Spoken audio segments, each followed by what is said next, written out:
Capital FM 94.8, দেশের number 1 music station.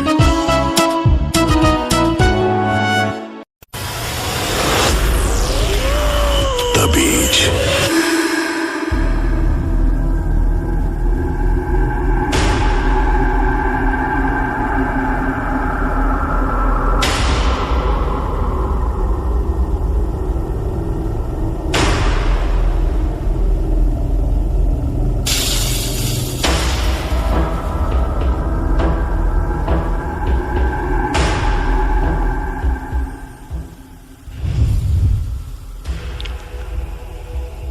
গুনে গুনে ঠিক 7 দিন পরে আবার একই কণ্ঠস্বরে একই তরঙ্গে কৃষ্ণ বালক আপনাদের সবাইকে স্বাগত জানাচ্ছে ক্যাপিটাল এফএম 94.8 এর প্রতি শনিবারের রহস্যে ঘেরা অন্যরকম 2 ঘন্টার আয়োজনে।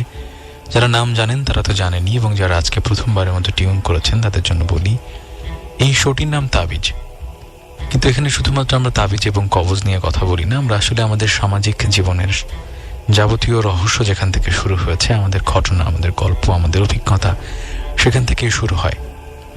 এবং সেই আয়োজনটি আমরা চালিয়ে যাচ্ছি অনেক দিন ধরে। আজকেও বরাবরের মতো যারা শুনছেন আমাদেরকে কান পেতে, যারা মনের চোখে আমাদেরকে দেখছেন, এবং কৃষ্ণ বালকের কথার সঙ্গে এবং আমাদের এখানে আগত অতিথির সঙ্গে আপনারা যখন সেই একই রকম ছবি মনের চোখে আঁকতে শুরু করবেন, তখন থেকেই তাবিজের গল্প শুরু হবে আপনার সঙ্গে কৃষ্ণ বালকের সঙ্গে আপনাদের। আপনারা যারা আমাদেরকে প্রতি শনিবারে টিউন করেন তারা তো জানেনই কিভাবে আপনাদের কানের অন্দর দিয়ে মনের বন্দরে আমরা পৌঁছাই। তারপরে আবার নতুন করে বলতে চাই, কারণ প্রতি সপ্তাহেই নতুন নতুন মানুষ আমাদের সঙ্গে যুক্ত হন নানা রকম অভিজ্ঞতা নিয়ে, নানা রকম আগ্রহ নিয়ে। প্রথমত আপনারা ক্যাপিটাল এফএম 94.8 টিউন করে সরাসরি রেডিওর মাধ্যমে আপনি আমাদেরকে শুনতে পাবেন, কৃষ্ণ বালককে শুনতে পাবেন আমাদের অতিথির জীবনে ঘটে যাওয়া বা তার বাস্তব অভিজ্ঞতা অথবা তার জানা অভিজ্ঞতার কথা। এর বাইরেও চাইলে আপনারা আমাদের সঙ্গে নানাভাবে যুক্ত হতে পারেন। সামাজিক যোগাযোগ মাধ্যমে যারা খুবই অ্যাক্টিভ তারা চাইলে ফেসবুকে ক্যাপিটাল এফএম 94.8 লিখে সার্চ করলে সেখানে একটি পেজ পাবেন। সেই পেজে আপনারা লাইক দিয়ে যুক্ত থেকে আমাদের সঙ্গে যুক্ত হতে পারেন। এবং ইতিমধ্যে অনেক বন্ধু প্রতি শনিবারের মতো অপেক্ষায় থাকতে রাত 11টা বেজেছে। কৃষ্ণ বালক ফিরেছে, রহস্য ফিরেছে তার সঙ্গে। কারণ প্রতি শনিবারই যাবার বেলায় বলি, যদি একই পথে থাকি আবারও একই সাথে কথা হবে। আপনারা চাইলে আমাদেরকে তাৎক্ষণিকভাবে টেক্সট করতে পারেন, লিখতে পারেন CFM একটা স্পেস, আপনার নাম, আপনার টেক্সট পাঠাবেন 6969 নম্বরে। এই হলো আমাদের ভূমিকা। তারপরেও একটি কথা বাদ গিয়েছে, যে আমাদের সঙ্গে আজকে কে আছে। আমরা এই শোতে যারা আসেন তাদের সবসময় যে তাদের একদম পারফেক্ট নাম বা পরিচয় আমরা বলি তা নয়, কারণ তাদের ইচ্ছা বা আগ্রহের উপর অনেক কিছু নির্ভর করে। কেউ চায় না যে আসলে তার জীবনের দুর্বলতার কথাগুলো অন্য কারো কাছে খুব শক্ত করে উপস্থাপন করতে। তো তার সাথে কথা হচ্ছিল, সে তার নিজের নামটি একটু হাইড করতে চায় এবং সে একটা ছদ্মনাম দিয়েছে আমাদের কাছে, এবং সেই নামটি ধরেই তিনি আমাদেরকে ডাকতে বলেছেন। আমাদের এখানে আছেন রাব্বি নামে একজন বিশ্ববিদ্যালয়ে পড়ুয়া ছাত্র, এবং তিনি তার বিশ্ববিদ্যালয়ের কিছু গল্প বলবে। আমরা যারা প্রতি শনিবারে শো শুনি বা আমরা যারা কথা বলি, আমরা কিন্তু অনেক বিশ্ববিদ্যালয় সম্পর্কে অনেক রকম কথা বলেছি, যে রাজশাহী ইউনিভার্সিটি, ঢাকা বিশ্ববিদ্যালয়, জাহাঙ্গীরনগর বিশ্ববিদ্যালয়, এরকম আরো অনেক জায়গা, স্কুল, কলেজ, ইউনিভার্সিটি সম্পর্কে বলেছি যে আসলে সেই সমস্ত জায়গায় কিছু হন্টেড জায়গা থাকে বা কিছু গল্প বা কিছু ঘটনা থাকে একেবারে মিথের মতো, যেগুলো যুগের পর যুগ ধরে অথবা মাসের পর মাস ধরে সবাই এই বিশ্বাসটাই করে যে আসলে ওখানে ওই জায়গাটি পজেসড বা ওই মানুষটি পজেসড অথবা ওই জায়গাটি হন্টেড। এরকমই 2টি ঘটনা অথবা 3টি ঘটনা তার কাছ থেকে আমরা শুনবো। তবে তার কাছে যাবার আগে একটু আমরা ফেসবুকের দিকে তাকাতে চাই, তারপরে কৃষ্ণ বালক কিছু কথা বলে আমরা তার কাছে যাবো, রাব্বির কাছে ফিরবো। আমরা একটু জানাতে চাই যারা আমাদের এই পোস্ট শেয়ার করেছেন ইতিমধ্যে এবং শেয়ার করে অনেক মানুষকে আমাদের সঙ্গে যুক্ত করেছেন। কেন ভূমিকা বাড়াচ্ছি? কারণ যখন আমরা গল্পে ঢুকবো তখন আমরা সেখান থেকে এক নিঃশ্বাসে বেরোবো না। কারণ আমি যখন তার কাছ থেকে এই ঘটনাগুলোর প্রাথমিক সারাংশ শুনছিলাম, তখনই আমার কাছে মনে হয়েছে যে আজকের এই পর্বটি হয়তো বা অন্য অনেক পর্বের চেয়ে অনেক বেশি হন্টেড হবে, অনেক বেশি ভয়ানক হবে, অনেক বেশি তাবিজের মতো করে হবে। MD Sakib, Apel Mahmud Imel, Roy Avi, Hridoy Molla Anik, Jane Alam, Hridoy Khan, crispy PM, Nafis Redwan Shanto, MD Rasel Al Mamun, Aranya, Rashed, Aminul Islam Sujon, Akhi Akter, অবুজ, মন, শাহিন আলম, শাওন মজুমদার, এরকম আরও অনেক মানুষ যারা আমাদের এই শোয়ের সঙ্গে আছেন, যারা এই শোটাকে পছন্দ করেন, তারা আমাদের এই শো শেয়ার করেছেন, পোস্ট শেয়ার করেছেন, এবং এর মাধ্যমে আমরা আরও অনেক মানুষকে একের সঙ্গে যুক্ত করতে পারছি। আর এস প্রিন্স, আর জে রাসেল, তিনিও আমাদের পোস্ট শেয়ার করেছেন, বলেছেন যে একেবারে প্রথম থেকেই তাবিজ শোয়ের সাথে আছে এবং থাকবো যতদিন শো চলে। তিনি কাপাসিয়া লোহাদি থেকে আমাদের সঙ্গে যুক্ত আছেন। হানিফ সরকার আমাদের সঙ্গে আছেন রাশেদ ইমাম জেলাস, যে আমাদের নিয়মিত একটি শো এখানে হয়, সেই শো এই পোস্টে শেয়ার করেছে। কারণ আজকে আমরা একটু অন্যরকম কোনো কিছু বলতে চাই, যেটি আমাদের অন্য শোয়ের চেয়ে একটু আলাদা। একটু ভূমিকা বলে নেই, অনেক কথা যখন বলছি আর একটু কথা বাড়াই। সেটা হচ্ছে আমরা একটু স্পেসিফিক বিশ্ববিদ্যালয় সম্পর্কে কথা বলবো। আসলে এই বিশ্ববিদ্যালয়ের কোনো সুনাম বা মান কোনো কিছুই নষ্ট করতে আমরা চাই না, বা ওই সম্পর্কে কোনো ভয় বা ভীতি আমরা তৈরি করতে চাই না। শুধুমাত্র ঘটনাগুলো আপনাদের সামনে উপস্থাপন করতে চাই একটু কৌশলে, যেটি আসলে মানুষের জানা দরকার এবং যেটি সম্পর্কে অনেকেরই জানা দরকার সত্যিকার অর্থে। রাব্বির কাছে আমরা যেতে চাই। রাব্বি, আসলে আমাদের প্রথমে আপনাকে স্বাগত জানাই। ধন্যবাদ। আপনি কি দিয়ে শুরু করতে চান এবং আপনি আপনার মতো গল্পটি আমাদের শোনান। ধন্যবাদ সবাইকে।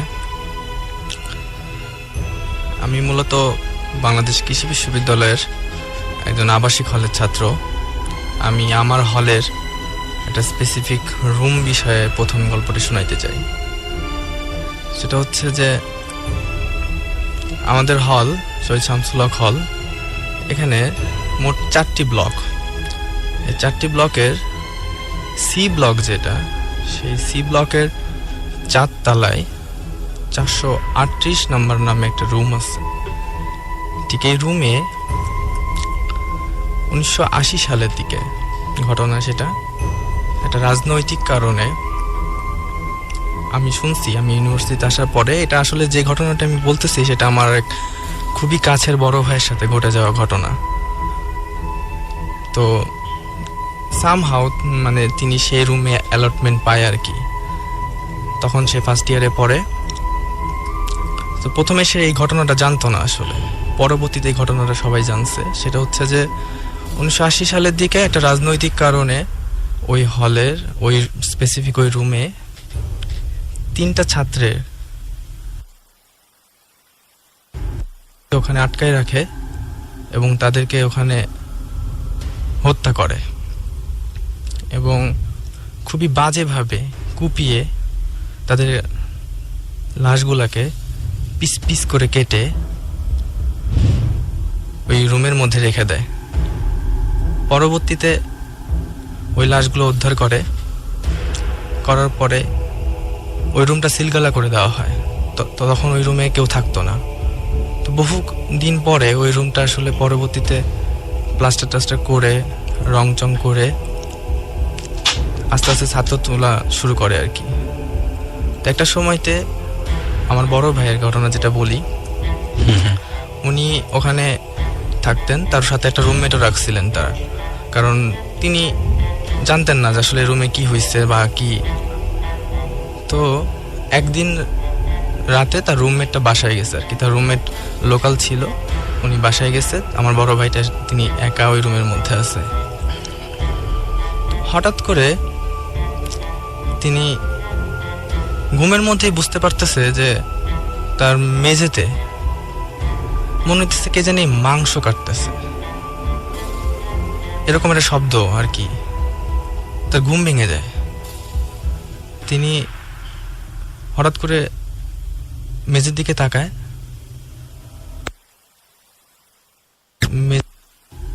অনেক রক্ত। মানে অসম্ভব ভয় পেয়ে চিল্লাচিল্লি শুরু করে। পাশের রুমে ছাত্ররা ছিল, তারা চলে আসার পরে তাকে জিজ্ঞেস করে যে আসলে কি হয়েছে। তাকে ওই রুম থেকে তাড়াতাড়ি বের করে নিয়ে আসে। আসলে পরবর্তীতে যারা তাকে উদ্ধার করতে যায় তারা কিন্তু কোনো রক্ত দেখে নাই। আচ্ছা।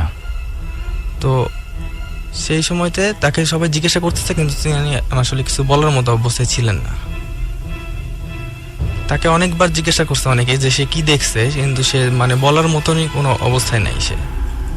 কিন্তু সে খালি একটা কথাই বলতেছে যে হচ্ছে যে এই রুমে কিছু একটা আছে, এখানে থাকা যাবে না। পরবর্তীতে তিনি ইমিডিয়েটলি রুম চেঞ্জ করে। তো ঘটনার মেন মজাটা হইতেছে যে ঠিক পরের বছর বিশ্ববিদ্যালয় কর্তৃপক্ষ কিছু ফার্স্ট ইয়ার স্টুডেন্ট, যারা তো আসলে এত সহজে উপরে যেতে পারে না, তারা তো সবাই জানে, যারা বিশ্ববিদ্যালয়ে পড়াশোনা করে তারা সবাই জানে যে ফার্স্ট ইয়ার স্টুডেন্ট মানে নিচতলায় থাকবে বা গণরুমে থাকবে। তো ঠিক গণরুমে না রেখে কিছু স্টুডেন্টকে 2-3 জন মিলে ওই রুমে অ্যালটমেন্ট দিচ্ছে আবার। তো 3টা ছেলে থাকে। তখন আমি ঠিক আমার রুম আবার ওই সি ব্লকের ঠিক সামনে, ডি ব্লকে। তো 3 জন থাকে।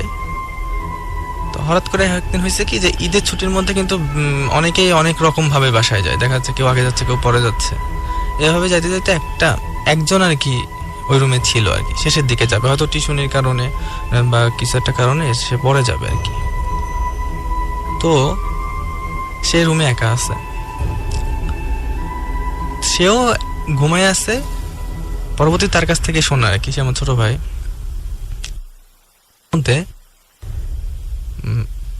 মানে শুনতেছে যেরকম মানে কষায় মাংস কাটলে যেমন শব্দ হয় আর কি, ঠিক তেমন শব্দ হইতেছে। এবং সবচেয়ে বড় কথা হচ্ছে যে সে এটা স্পষ্ট শুনতেছে, মানে তার ঘুম ভেঙে যাওয়ার পরেও সে শিওর হওয়ার জন্য দেখা যাচ্ছে ওই পাশ থেকে আর কি শব্দটা শিওর হওয়ার জন্য শুনতেছে। এবং দেখা যায় হ্যাঁ স্পষ্ট যে মাংস কাটার শব্দ ওই রুমে কাটা হইতেছে। তো এইটা নিয়ে পরবর্তীতে আমাদের প্রভোস্ট স্যারের কাছে আমাদের একটা মানে টিম করে যাওয়া হয়েছিল যে আসলে এই রুমে কেন অ্যালটমেন্ট দেওয়া হয় বা এই রুমের সাথে কেন এরকমটা ঘটে। তো আমার প্রভোস্ট স্যার আর কি যে সময়তে ঘটনাটা ঘটছিল তখন সেই সময় এই ইউনিভার্সিটি মানে ছাত্র ছিল। আচ্ছা, তখন তার কাছ থেকে আমরা আসলে ঘটনাটা জানি যে আসলে এই রুমে কি হয়েছিল।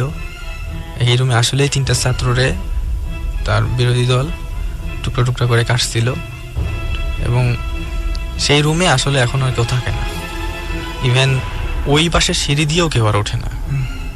কজ রাতের বেলা প্রত্যেকে মানে আমি নিজেও একবার নিজেরও একটা এক্সপিরিয়েন্স বলে, আমি নিজেও একবার সি ব্লকে রাতের বেলা প্রায় 1-1:30 বাজে তখন আমার এক ফ্রেন্ড থাকে, আমি ওই পাশে সিঁড়িতে উঠতেছি, কেউ নাই, অটোমেটিক্যালি গাটা কেমন জানি ভারী হয়ে আসে ওই জায়গাতে,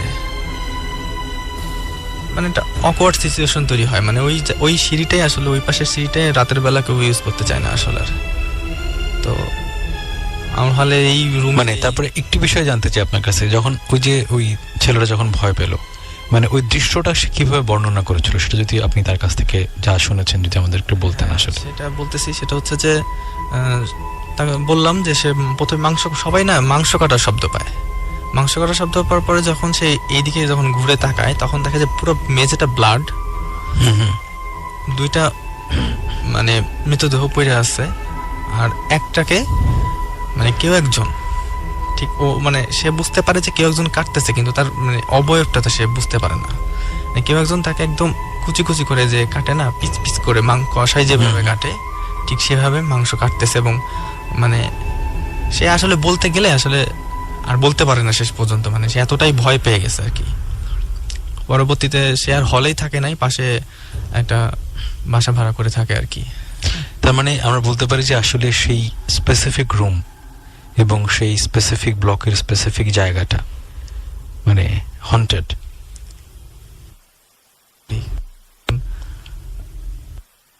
ঘটছে, ইভেন ওই রুমটা প্রশাসনিক ভাবেই ব্লক করছে। ডেফিনেটলি সেখানে কিছু না কিছু অবশ্যই আছে এবং তারা জানতো এটা। এক্সপিরিয়েন্স তাই বলে যে আসলে এরকম আমি নিজে কখনো করি নাই, কিন্তু আমার সাথে আমার বড় ভাই, আমার ছোট ভাই এরা যে করছে, এবং ওই রুমে আসলে কেউ থাকতেও চায় না, এবং ওই রুমের পাশের রুমেও কেউ থাকতে চায় না, কিন্তু হয়তো থাকতে হয় কারণ আবাসিক অসুবিধার কারণে অনেকে থাকে, কিন্তু ওই স্পেসিফিক রুমটাতে আসলে সবাই অ্যাভয়েড করে চলে। এবং এটা অবশ্যই হন্টেড একটা জায়গা। যারা আমাদেরকে শুনছেন কান পেতে, যারা আমাদেরকে মনের চোখে দেখছেন, আপনাদেরকে বলেছি আমরা আসলে আমরা আজকে এমন কিছু কিছু অভিজ্ঞতার মুখোমুখি আপনাদেরকে করতে চাই, যে অভিজ্ঞতাগুলো যদি আপনি একটু মনের চোখে দেখার চেষ্টা করেন, যদি একটু অন্তর থেকে ভাবনায় আনেন। আমি যখন শুনছিলাম তখনই আসলে আমার গায়ের লোম দাঁড়িয়ে যাচ্ছিল, গায়ে কাটা দিচ্ছিল। যদি আমি আমার ঘুমের মধ্যে হঠাৎ করে এরকম কোনো একটা শব্দ পাই, এবং যখন আমি ঘুম থেকে উঠি, যেটা আমার প্রিয় চেনা একটা জায়গা যেখানে আমি খুবই অভ্যস্ত, সেই জায়গাটি যদি আসলে রক্তে এরকমভাবে ভেসে যায় এবং মানুষকে কাটা হচ্ছে, ফালি ফালি করে কাটা হচ্ছে, টুকরো টুকরো করে কাটা হচ্ছে, তাহলে আমি বুঝতে পারি যে আসলে ঘটনার সঙ্গে কোনো না কোনো বাস্তবের মিল ছিল।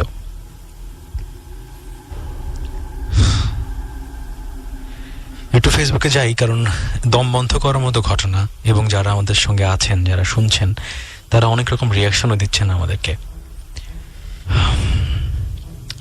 আতিফ আমাদের সঙ্গে আছেন। তাবিজ, তিনি বলেছেন তাবিজ শুনছেন আর মনের চোখ দিয়ে দেখছেন।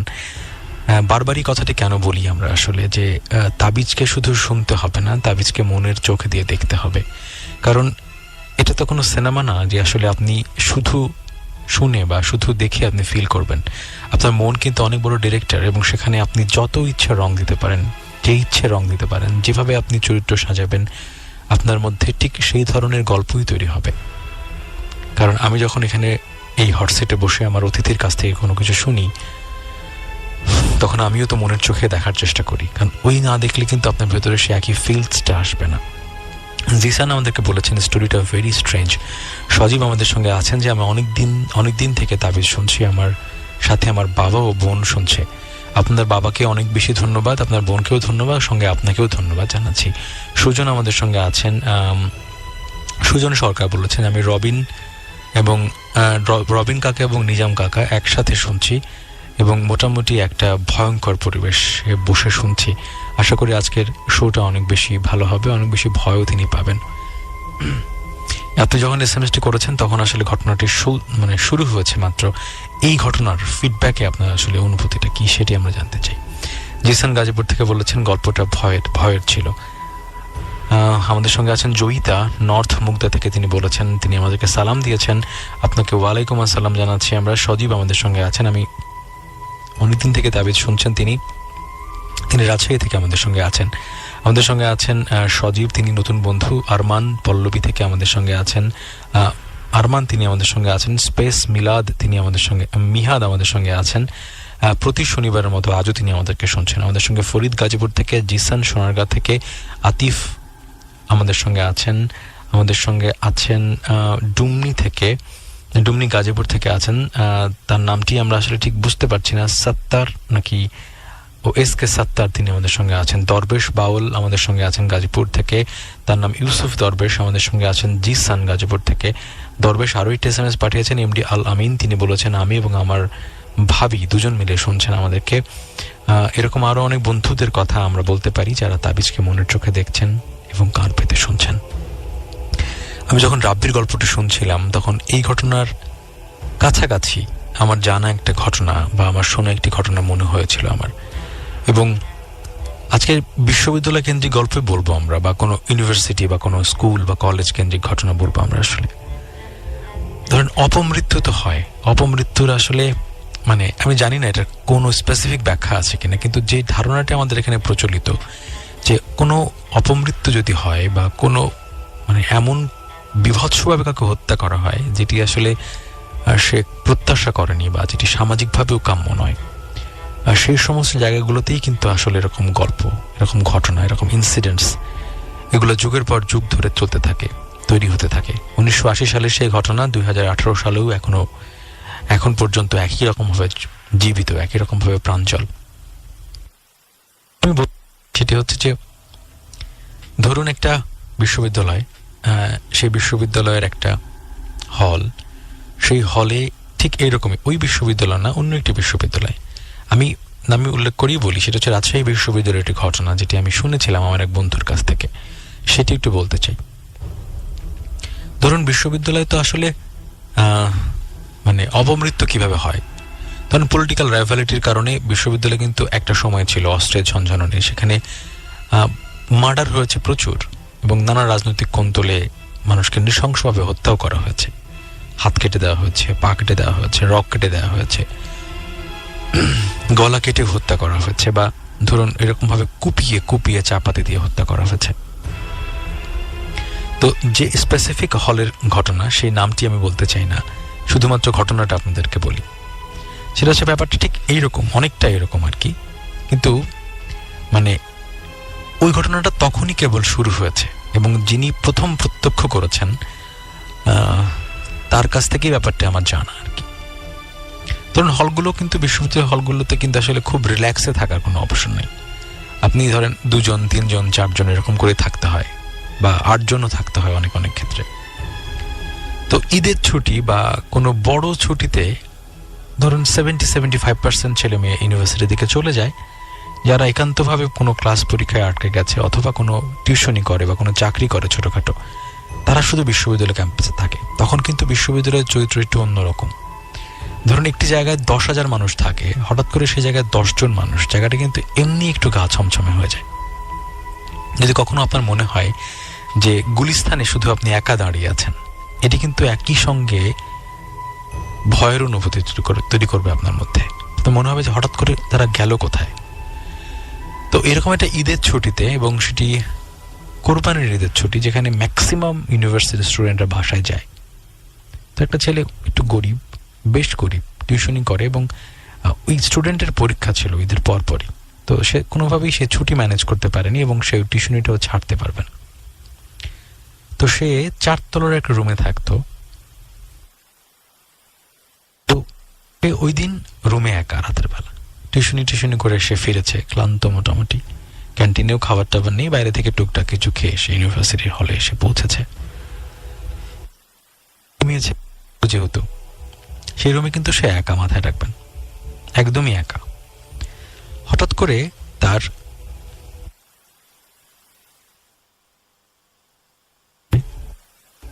দরজায়, তো সে ভাবছে যে আসলে মনে হয় কেউ নক করেছে বা কেউ আসছে এরকম। তো সে ঘুম চোখে উঠে দরজাটা খুলেছে। স্পষ্ট যে রুমের মধ্যে কেউই প্রবেশ করেনি, এবং সে দেখে যে কেউই দরজার বাইরে দাঁড়িয়ে নেই। রুমে পড়েছিল, আমি ঘুম থেকে উঠেছি। সেটা 15-20 মিনিট পরে তার হঠাৎ করে আবারও ঘুম ভেঙেছে, যে দেখে ছেলে, মানে যাকে সে কখনোই দেখেনি। এটা হচ্ছে একটা বিশ্ববিদ্যালয়ের পড়ুয়া ছেলের রাতে তারা যেভাবে থাকে, ধরুন একটা শর্টস প্যান্ট পরে, একটা টি শার্ট গায়ে দিয়ে, সে যে পড়ার টেবিলটায় পড়ে আর কি, সেখানে বসে ল্যাম্প চালিয়ে পড়ছে। দেখে বলে, মানে রাত 2-2:30টার সময় আপনার রুম, যে বিশ্ববিদ্যালয়ে আপনি পড়েন, সেখানে আপনার রুমমেট নেই, কেউই নেই। হঠাৎ করে আপনি দেখলেন যে আপনার পড়ার টেবিলে কেউ একজন বসে পড়ছে, অচেনা একটা মানুষ।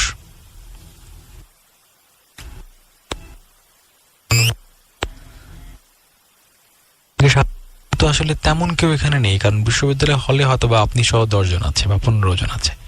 ওই সময় তো ঈদের মামারাও ছুটিতে যায়, বয় বেয়েরাও থাকে না। মানে একটা গমগমে হল ক্যাম্পাস হঠাৎ করে মানে শনশান মরুভূমির মতো হয়ে যায় আর কি।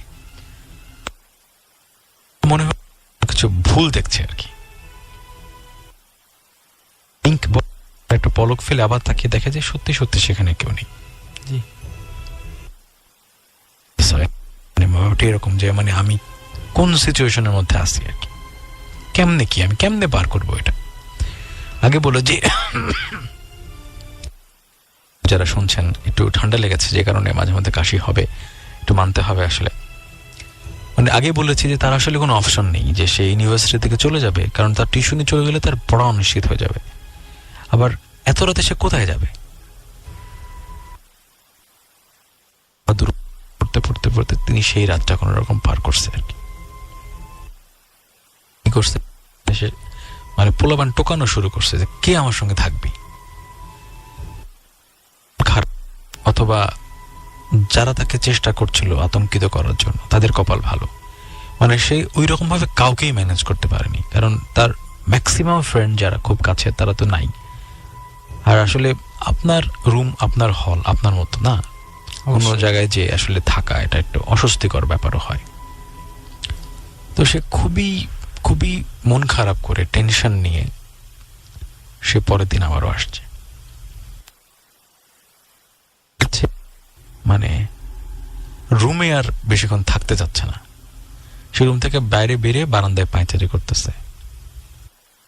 একটু অভ্যাস ছিল, সে মাঝে মধ্যে সিগারেট খাচ্ছে, যদিও ধূমপান স্বাস্থ্যের জন্য অনেক ক্ষতিকর এবং সেটি আমরা প্রমোট করতে চাই না কোনোভাবেই। হয়েছে যে আমি আজকে রাত না ঘুমাই কাটিয়ে দেবো। একদিন না ঘুমালে কি হয়, সকালে ঘুমাইলাম, সকালে তো আর আমাকে সে ভয় দেখাতে আসবে না। আর কাকে দেখলাম আমি, এই ছেলেটাকে আমি কখনো চিনি না, আমার হলের তো না। তো সে বুদ্ধিশুদ্ধি করে ভাবছে যে আমি তাহলে ছাদে যাই, ছাদে যেয়ে আমি ওখানে বসে একটু গান টান শুনি মোবাইলে, বিড়ি সিগারেট খেতে খেতে আমার মোটামুটি ফজরের আজান দিয়ে দিবে, তারপর আমি রুমে এসে ঘুমাবো আর কি। বসে আছে,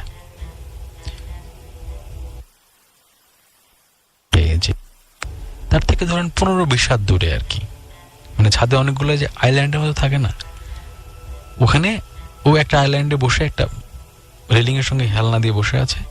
তার একটু দূরে সে দেখে যে কিছুক্ষণ পর একজন এসে বসলো। আচ্ছা, সে নর্মালি ভাবছে যে আমার মধ্যে এরকম কেউ হয়তো বা কোনো পাবলিক আসছে যে আসলে রাতে বেলা ঘুমাবে না বা ঘুম আসতে যেন ছাদে আসছে, কারণ হলে ছাদে তো অনেকেই যায়, নানা রকম কারণে যায়, কথা বলতে, নিরিবিলিতে কথা বলার জন্য।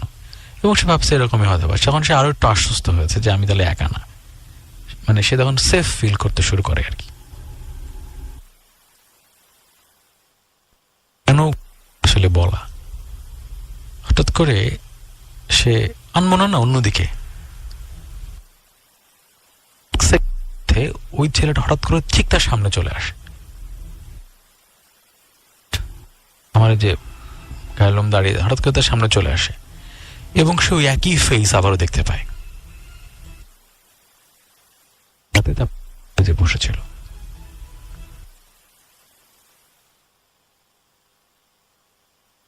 যে সে মানে ফেন্ট হয়, অজ্ঞান হয়ে যায়। সকালবেলা তাকে হলের মামারা উদ্ধার করে, মানে যারা যারা ছিল আর কি।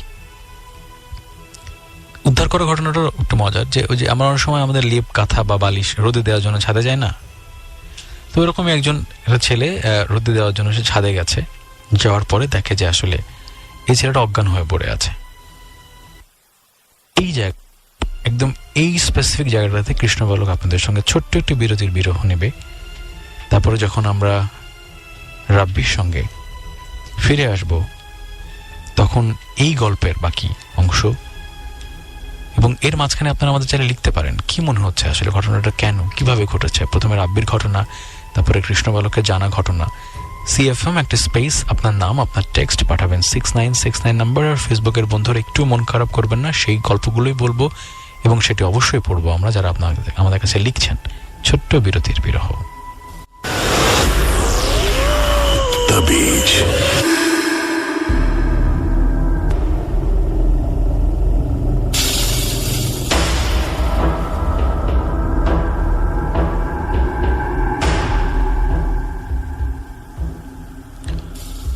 বিরতির ফাঁকে নিশ্চয়ই ভেবেছেন যে আসলে তার সাথে কি ঘটেছিল, কেন সেই অচেনা মানুষটি তার জীবনে অনাকাঙ্ক্ষিতভাবে দুটি খুবই সেন্সিটিভ সিনসিয়ার মুহূর্তে সে এসে হাজির হলো।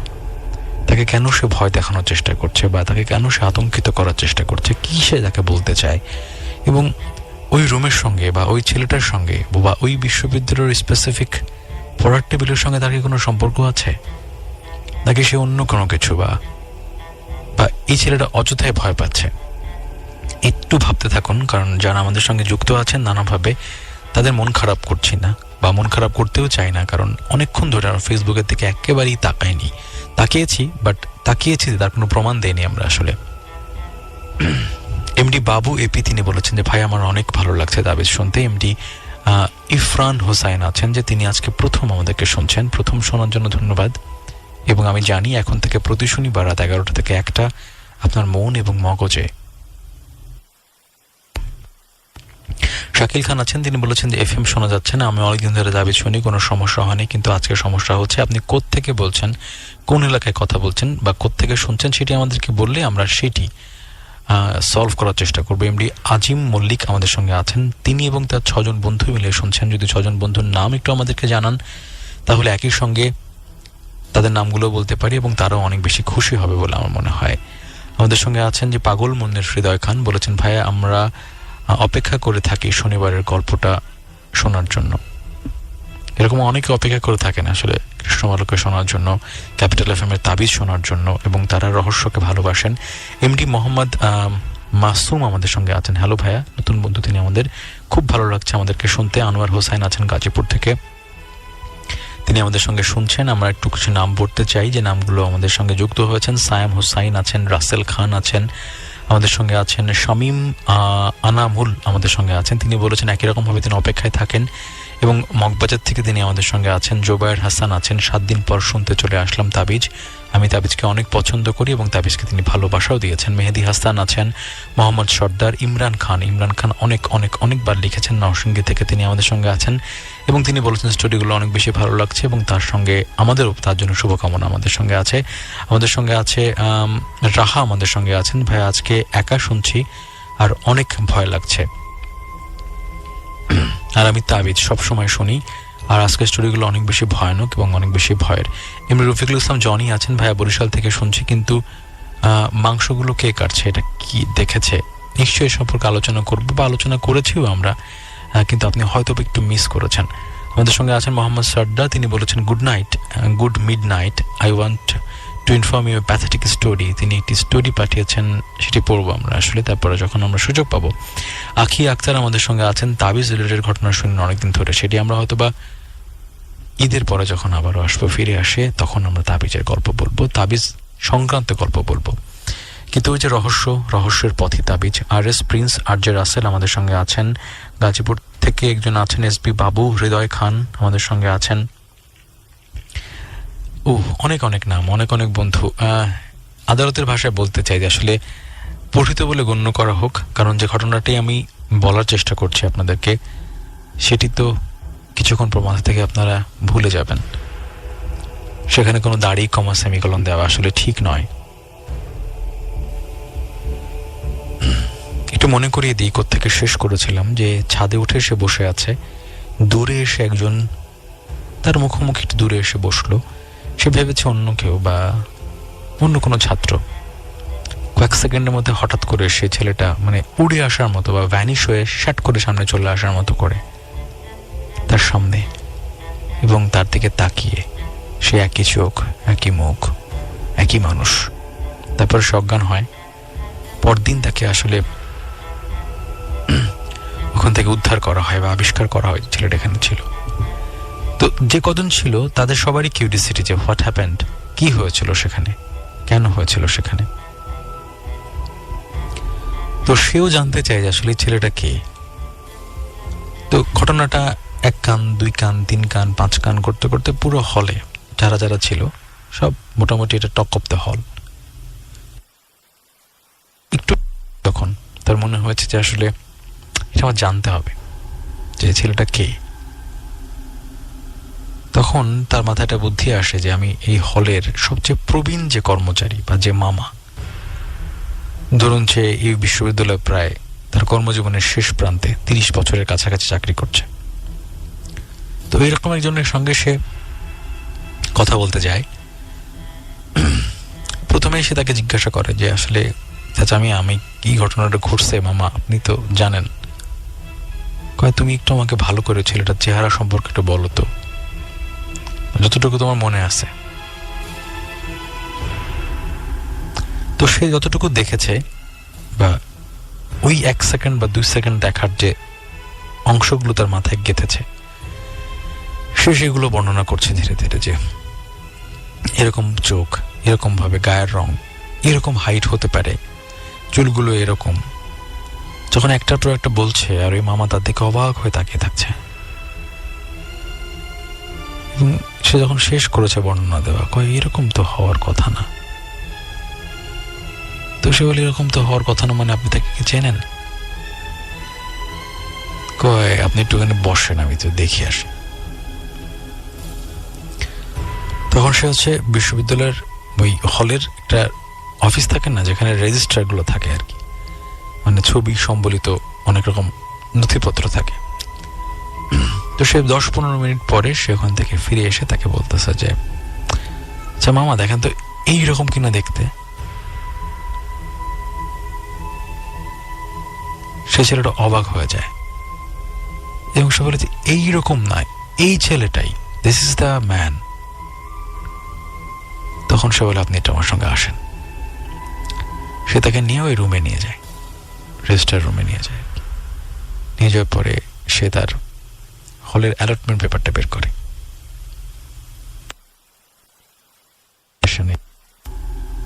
1977-78 সেশনে সেই ছেলেটা ওই রাজশাহী বিশ্ববিদ্যালয়ে ভর্তি হয়েছিল। 2017 সালের ঘটনা 1977 সালের সাথে কিভাবে কানেক্টেড, এবং ওই ছেলেটা এত বছর পরে তাকে কেন দেখা দিচ্ছে, তখন তার কিউরিওসিটি ভয়ানকভাবে বাড়ে আর কি, যে তার মানে তো এই লোকটা এরকম না দেখতে, এরকম তো ইয়ং থাকার কথা না। আপনি বলেন তো মামা কি হয়েছে।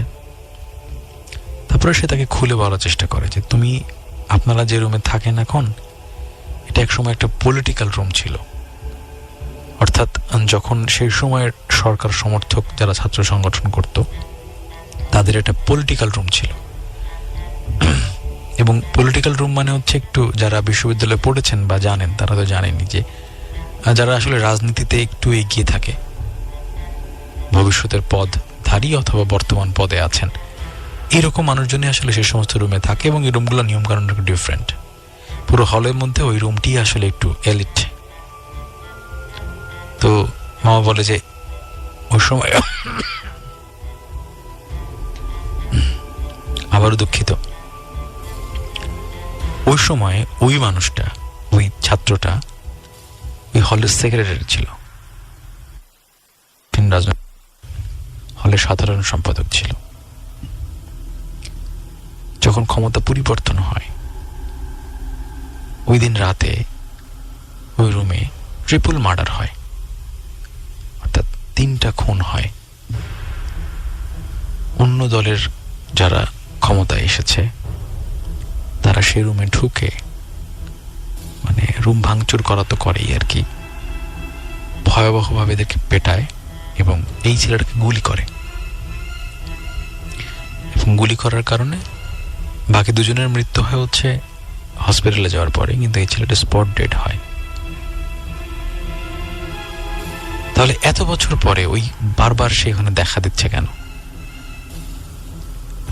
ব্যাপারটা এরকম, আপনাকে গল্প শুরু করার আগেই বলেছি, যারা আমাদেরকে শুনছেন কান পেতে মনের চোখে দেখছেন, সেটা হচ্ছে যে এই ঘটনা হচ্ছে, মানে এই ছেলেটার মনে হয়েছে এটা প্রথমবার,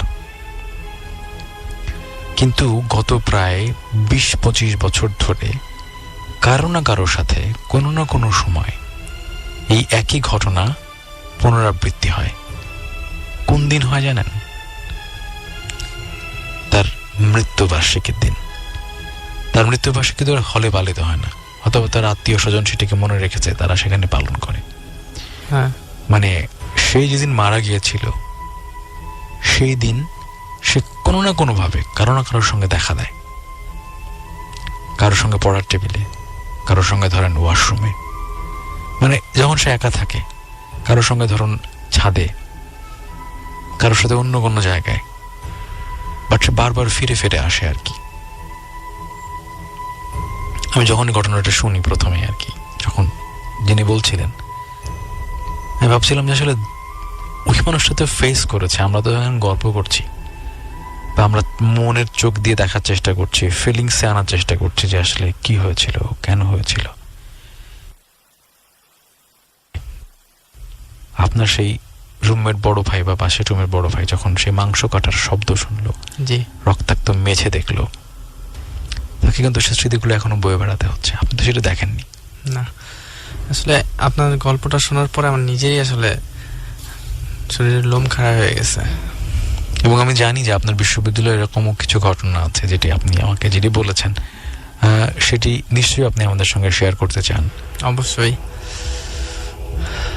আমার পরে যে ঘটনাটা বলবো সেটা আমার কাছে মনে হয়েছে যে আরো বেশি ভয়ঙ্কর। মানে এটা যদি আমার সাথে ঘটতো তাহলে মনে হয় যে মানে আমার বেঁচে থাকাটাই টাফ হয়ে যেত। কিন্তু তারপরও যার সাথে ঘটছে ঠিক সেই কাছের বড় ভাইয়ের কাছ থেকেই শোনা আর কি, একদম সেটা হচ্ছে যে এটা আর একটা মানে আমার হল না, আমার পাশে একটা আবাসিক হলের ঘটনা। এটা হচ্ছে যে আমার বড় ভাইটা আসলে একটা সময়তে রাজনীতি করতো, তো দেখা যাচ্ছে যে পলিটিক্যাল কারণে তাকে একটা অন্য একটা রুমে শিফট করতে হয়েছে আর কি।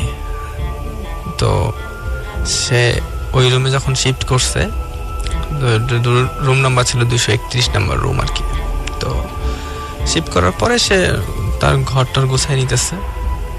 তো একটা সময়তে সে দেখে কি যে তার দেয়ালে একটা সুন্দর মেয়ের ছবি আঁকা, ছেলেদের হলে একটা তার রুমের দেয়ালে একটা খুব সুন্দর মেয়ের ছবি আঁকা, এবং ছবিটা এইভাবে আঁকা যে মেয়েটা শুয়ে আছে, ঠিক এরকম ভাবে ছবিটা আঁকা। তো সে ভাবছে যে হ্যাঁ হয়তো কোনো এক বড় ভাই যখন এই সময়তে একটা সময়তে হলে এই রুমে থাকছে তখন সে এই ছবিটা আঁকছে আর কি। তো সে কিছু মনে করে নাই, রুম টুম গুছায় সে বাইরে গেছে, এবং তার স্পষ্ট মনে আছে যে সে রুমে লক করে তারপরে সে রুম থেকে বের হয়েছে। রাতে যখন প্রায় 11:30-12টার দিকে হবে, সে রুমে যখন আসছে, রুমে আসার পরে সে দেখে যে তার রুমটা লক না, আর রুমটা খোলা, এবং তার চাবিও সে নিয়ে গেছে। আচ্ছা। এবং তালাও ভাঙা না, কিন্তু রুমটা সুন্দরভাবে ওপেন। সে তার মনে খুব খটকা লাগে আর কি। তারপরও সে রুমের মধ্যে ঢুকে, যখন সে রুমে ঢুকে, রুমে তো লাইট অফ ছিল, সে যখন রুমে ঢুকে তখন সে একটা স্পষ্ট ফিলিংস পায় যে তাকে পাশ কাটায় কেউ জানি বের হয়ে গেছে, কিন্তু সে কাউকে দেখছে না। কিন্তু সে কাউকে দেখছে না। সে বুঝতে পারলো যে তাকে পাশ কাটায় কে একজন রুম থেকে বের হইল। তো আমার বড় ভাইটা মোটামুটি মানে ভালো সাহসী ছিল আর কি। সে কোনো মতে রুমের লাইটটা অফ ছিল, অন করছে। রুমে যখন লাইটটা অন করছে তখন সে দেখে যে তার পুরো রুমটা এলোমেলো, কিন্তু সে আজকেই মানে সকালবেলা মানে রুম শিফট করছে এবং রুমটা গুছায় সে রুম থেকে বের হয়েছে, তার এটা স্পষ্ট মনে আছে। তো রুমটা অগোছালো, আর তার যে দেয়ালে যে ছবিটা ছিল, সেই ছবিটাতে কেমন যেন একটা ব্লাডের ছাপ, যেটা সে তার মনে আছে যে সে হচ্ছে যে যখন সে প্রথম যে ছবিটা দেখছে সেখানে কোনো ব্লাডের ছাপ ছিল না। মানে একটু মনে মনে একটু ভয় পাইছে, কিন্তু সে সেটা মানে কাকে বলবে, সে তো সিঙ্গেল রুমে থাকে এবং সে বড় ভাই, সে কারোর সাথে শেয়ার করে নাই। সে হাত মুখ ধুয়ে এসে শুইছে আর কি রুমের মধ্যে। রুমে যখন সে শুইছে তখন সে কি করছে যে এটা কি বলে সিটকানিটা আটকাইতে গেছে। সিটকানিটা সে দেখে যে তার দেয়ালে যে ছবিটা ছিল, হ্যাঁ, তার ঠিক মানে সেটা কিন্তু খুব সুন্দর ছবি, মানে শুয়ে আছে, তার ঠিক চোখের কিনারা দিয়ে একটা হালকা পানির মতো দুইটা ফোঁটা সে দেখতে পায়। ও মাই গড। এবং সেটা দেখার পরে মানে সে দৌড়ায় রুম থেকে বের হয়ে যায় আর কি। কিন্তু বের হয়ে যাওয়ার সময় ঘটনাটা আবার ঘটে, সেটা হইতেছে যে সে কিন্তু ব্লাড দেখে রুমটা লক করছিল না, কিন্তু যখন সে রুম থেকে বের হয়ে যাচ্ছে ঠিক তখনই দেখে যে রুমটা লক, মানে সিটকানিটা লাগানো। সে কোনো মতে সিটকানিটা খুলে সে দৌড় দিছে আর কি রুম থেকে। রুম থেকে দৌড় দেওয়ার পরে সে পাশের রুমের লোকজনকে ডাকছে, ডাকার পরে সে বলছে যাচ্ছে তোরা আমার রুমে আয়, দেখতাম রুমে কি হচ্ছে এগুলা। রুমে যখন আসছে, রুমে আসার পরে যখন সে ছবিটা দেখাইছে, তার ওখানেও কোনো কান্নার পানির ওইটাও কিছু নাই, তার সিটকানিতে যে ব্লাড ছিল সে ব্লাডটা ওখানে নাই। সে মাথার মধ্যে তার এটা মানে ব্যাপক, সে ভিতরে ভিতরে সে ভয় পাইছে, কিন্তু আবার তার কিউরিওসিটি জাগছে আসলে ঘটনাটা আমার সাথে কি ঘটলো জানতে হবে, কারণ যার সাথে ঘটনাটা ঘটে সেই কিন্তু আসলে বোঝে যে আসলে এই ঘটনাটা যদি সে ওভারকাম না করতে পারে, সেটা যদি সে এই জটটা খুলতে না পারে, সে কিন্তু সারা জীবন বয়ে বেড়াবে এবং সে ভয় পাবে। তো পাশে যে ছেলে পেলে ঘরকে ডাকে নিয়ে আসছিল, তারা বলছে আরে না ভাই, আপনি অনেকদিন পরে রুমে উঠছেন, এইসব মানে নতুন রুমে একটু প্রবলেম হয় ঘুমের, হয়তো এইসব কারণে আপনার এইসব ঘটনা ঘটছে। তো সে ওই দিনে সে আর ওই রুমে ঘুমাই নাই, তার পাশে তার একটা ফ্রেন্ডের রুম ছিল, সেই রুম সে শেয়ার করছে, ঘুমাইছে ওই রুমে আর কি।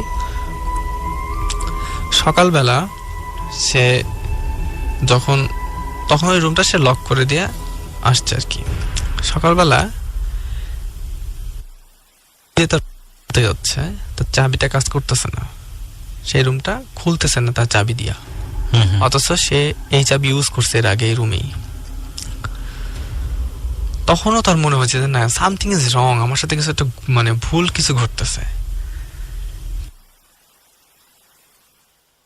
তাই কি সেটা জানবে।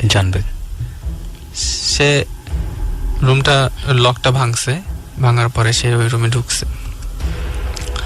ঢোকার পরে ঠিক আছে, অ্যাজ ইউজুয়াল সে যেভাবে রুম থেকে বের হয়ে গেছিল রুমটা ঠিক ওইভাবেই আছে। সে একটু তার একটা বাইরে হয়তো ডিপার্টমেন্টে কোনো কাজ ছিল, সে ওই কাজটা করার জন্য রেডি হইতেছে। তো এই সময়তে কি হয়, আপনারা জানেন যে ইউনিভার্সিটিতে তো সেরকম কোনো লকার টকার থাকে না, তো তারের উপরে আর কি ছেলে পেলে জামা কাপড় রাখে আর কি। তো তার সব জামা কাপড় ওখানে আছে। সে পাশে দেখে যে একটা পাঞ্জাবি ঝুলতেছে, যেটা তার না, একটু ওল্ড ফ্যাশনের পাঞ্জাবি, সাদা। ও মাই গড। এবং পাঞ্জাবিটা কিরকম ভাবে ঝোলানো, যে আপনার পাঞ্জাবিও আছে, পায়জামাটা, মানে একসাথে করা একটা মানুষ, একটা এরকম মনে যে একটা মানুষ। তো সে ব্যাপারটা দেখে মানে ভয়ও পাইছে, সে বুঝছে যে না, মানে সে যেটা ভাবতেছে যে আমার সাথে এখানে আরো কিছু একটা আছে এই রুমে। সে পাঞ্জাবিটা কোনো টাচ করে নাই, সে রুম থেকে বের হয়েছে। বের হওয়ার পরে সে রুমটা যথারীতি আবার লক করতে গিয়ে দেখে যে তালাটা তো সে ভাঙছে, সে লক করে নাই, কারণ সে ভাবছে আমার রুমে তেমন কিছু নাই, আমি রুমটা চিৎকানি মেরে সে বের হয়ে চলে আসছে রুম থেকে। আসার পর সে সারাদিন বাইরে ছিল, তার ফ্রেন্ডদের সাথে সে শেয়ার করছে ঘটনাটা। আসলে কি ঘটনাটা হুটহাট করে কেউ শুনলে কিন্তু এগুলা কেউ বিশ্বাস করবে। আর হচ্ছে আপনাদের বিশ্ববিদ্যালয় তো বিজ্ঞান বিশ্ববিদ্যালয়, সেখানে এগুলো এন্টিলজি, কারণ পুরোটাই একটা টেকনিক্যাল ইউনিভার্সিটি। এখানে আসলে এরকম ঘটনা আর কয়জনের সাথেই বা ঘটে, হয়তো শুনলে শোনা যায়, কিন্তু অনেকেই বিশ্বাস করে না তাই ঘটনাটা। তো দিন শেষে আসলে সে আবার একা হয়ে পড়লো এবং সে আসলো রুমে যখন সে আসছে, সিটকানিটা ঠিক যেভাবে দিয়ে গেছিল ঠিক সেভাবেই আছে। সে এই দিন যখন সে তো সকালে বের হয়, আসলে রুমের লাইটটা তখন অন থাকে না, সে আবারও যথারীতি রুমে লাইট অফ।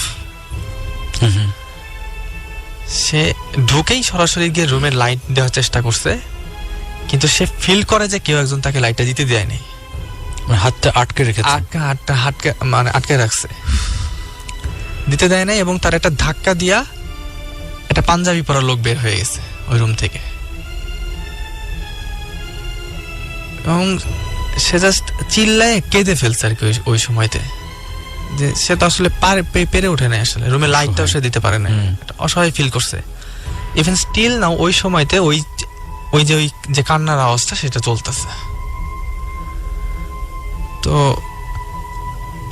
সে যখন চিল্লায় কেঁদে উঠছে, তখন তার পাশের রুম থেকে আসলে আবার সব ছেলেপেলেরা আসছে। আসার পরে সে ভাবতেছে মানে ঘটনাটা কি ঘটতেছে, তুমি কি দেখতেছো।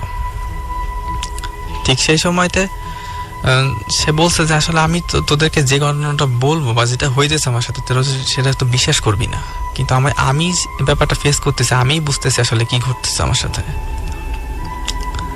তো ঠিক সেই সময়তে তাকে অন্য রুমে নিয়ে যাওয়া হয়েছে।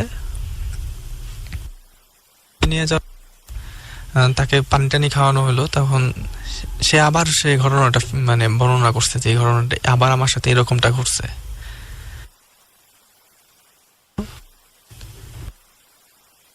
একটু আগে বললেন যে আসলে এইসব ঘটনার ইনফরমেশন গুলা কিন্তু বিশ্ববিদ্যালয়ের হলগুলোর প্রবীণ লোকগুলাই বেশি জানে। তো সে আসলে আমার মানে ওই হলের আর কি যে সব থেকে প্রবীণ যে। আচ্ছা, আমরা এটার সমাধান কিভাবে হলো সেটা জানবো, তবে এখন নয়, একটু মাঝখানে একটু ইন্টারাপ্ট করতে চাই, কারণ আমাদের ঘড়ির কাঁটা বলছে আমাদের কিছুক্ষণ পরে ব্রেক নিতে হবে। তবে তার আগে একটু ফেসবুকে একটু আমাদের যারা আছেন, যারা আমাদের SMS করছেন, তাদের কথাগুলো একটু বলে তারপরে যেতে চাই ব্রেকের জন্য। আমাদের সঙ্গে আছেন লায়ন আহমেদ, জামালপুর থেকে তিনি শুনছেন। রুমের মধ্যে তিনি প্রশ্ন করছেন, রুমের মধ্যে মাংস কারা কেটেছে। আপনার মনে হয় আসলে একটু বোঝার ভুল হচ্ছে যে সে যেটা বলেছিল সেটা হচ্ছে যে সে দেখছে যে একটা মানুষের অবয়ব আরেকটি মানুষকে কুচি কুচি করে করে কাটছে এবং দুটি লাশ সেখানে শুয়ে রাখা ছিল। কে কেটেছে, তার চেহারা কেমন, বা সেই তার ফেসটা আসলে মানে স্পষ্ট ছিল না। আর ওই সময় আপনি কি যখন এরকম দৃশ্য দেখবেন তখন কি আপনি চোখ বড় বড় করে তাকিয়ে থাকবেন যে তুমি কে, তোমাকে চিনতে পারছি না কেন, তুমি মাংস কেন কাটছো এখানে? তো মানুষ যখন ভয় পায় তখন আসলে লালমিয়া জামাপুর থেকে আছেন, তিনি বলেছেন যে মন খারাপ করার কারণ আপনি মেসেজ পড়েন না। এখন নিশ্চয় পড়েছি, আপনার মন ভালো হয়েছে।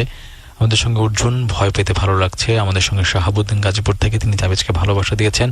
এরকম আরো অনেক ভালোবাসা আমাদের কাছে আছে। তবে ছোট্ট বিরতির বিরহ শেষে যখন কৃষ্ণবালক রাব্বিকে নিয়ে ফিরে আসবে তখন এই ঘটনার বাকি অংশ, আরো অনেক রহস্য, তারপরে কৃষ্ণবালক তো আছেই রহস্যে চাল বোনার জন্য। বিরতি।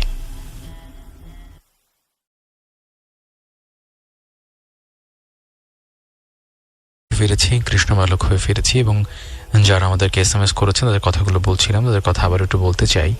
যেমন শাহাবুদ্দিনকে কথা বললাম, আমাদের সঙ্গে আরো আছেন রিফাত, তিনি বলেছেন শুনতে ভালো লাগছে না কারণ কথাগুলো আটকে আটকে যাচ্ছে। তিনি বার্থডে থেকে আমাদের সঙ্গে আছেন। যারা একই রকম অভিযোগগুলো আমাদের কাছে করেছেন বা একই রকম সমস্যার কথা বলেছেন তাদের জন্য একটু বলি যে আমরা একটু দুঃখ প্রকাশ করে নিচ্ছি যে আসলে কিছু কিছু জায়গায় একটু যান্ত্রিক গোলযোগের কারণে আমাদের অডিও ফ্রিকোয়েন্সি বা রেডিও ফ্রিকোয়েন্সি একটু সমস্যা করছে। সেটি অবশ্যই আমরা ঠিক করার চেষ্টা করছি এবং বাকিটুকু আপনাদের ক্ষমা সুন্দর দৃষ্টি থাকলে আমরা আসলে এসে ওভারকাম করতে পারবো। আমাদের সঙ্গে আছেন জয়িতা, তিনি নর্থ মুগদা থেকে আমাদের সঙ্গে আছেন। তাবিজ না শুনলে আমার ঘুম আসে না, এবং তিনি তাবিজকে অনেক ভালোবাসা দিয়েছেন। তারেক জাহিদ আমাদের সঙ্গে আছেন বসুন্ধরা থেকে, তারও একটি অভিযোগ আছে যে আসলে কথা কেটে কেটে যায়, তারকেও একই উত্তর দিচ্ছি আমরা। আমাদের সঙ্গে আছেন সুমাইয়া শরীয়তপুর থেকে, মি অ্যান্ড মাই 4 ননদ মিলে তাবিজ শুনছি, খুব ভালো লাগছে। বিপুল বলেছেন তার কথা, তার একটু মেজাজ খারাপ হয়েছে। মেজাজ খারাপ করা ঠিক নয়, মেজাজ ঠান্ডা রাখুন, কারণ আপনি যখন SMS পাঠিয়েছিলেন তারপর থেকে প্রায় 20 মিনিট পার হয়েছে, নিশ্চয়ই আপনার মেজাজ ঠান্ডা হয়েছে। বনি আছেন, তিনি প্রথমবার আমাদেরকে SMS করেছেন, বনি ব্রো, তাকে অনেক ধন্যবাদ। আমাদের সঙ্গে আছেন মুস্তাফিজ, একটু স্পেস দিয়ে দিয়ে লিখলে সুবিধা হয় আসলে আমাদের পড়তে। এমডি আলামিন শিহাব টঙ্গী থেকে, মৃদুল নারায়ণগঞ্জ থেকে আছেন, নীলা আছেন টঙ্গী থেকে, তিনি বলছেন তাবিজ শোনার জন্য, তাকে অনেক ধন্যবাদ জানাচ্ছি। আরিস সাজিদ আমাদের সঙ্গে আছেন কালীগঞ্জ থেকে, গাজীপুর থেকে। আমাদের সঙ্গে আছেন রাজ বনশ্রী থেকে, ভালো লাগছে বাট ওয়ান্ট মোর স্টোরি। নিশ্চয়ই আমরা মোর স্টোরি আপনাকে শোনানোর চেষ্টা করব। আমাদের সঙ্গে আছেন মৃদুল নারায়ণগঞ্জ থেকে, আমাদের সঙ্গে আছেন অন্তর নারায়ণগঞ্জ থেকে আছেন, দুখু মিয়া আছেন আমাদের সঙ্গে, শুভ শ্রাবণী আমাদের সঙ্গে বাংলা মোটর থেকে যুক্ত হয়েছেন, ভালো লাগছে শুনতে, বাট প্রবলেম হচ্ছে, আমরা জানি প্রবলেম একটু হচ্ছে, আমরা সরি, কান ধরে সরি আমরা আসলে। ইয়াসিন ভালোবাসা দিয়েছেন তাবিজকে। রিয়া আছেন বরিশাল থেকে, এরকম আরো তুষি আমাদের সঙ্গে আছেন ধলপুর থেকে, স্টুডেন্ট, তিনি আমাদের সঙ্গে আছেন। প্রচন্ড ভয় লাগার মধ্যে একটা স্টোরি, অনেক অনেক অনেক অনেক ভালো লাগছে।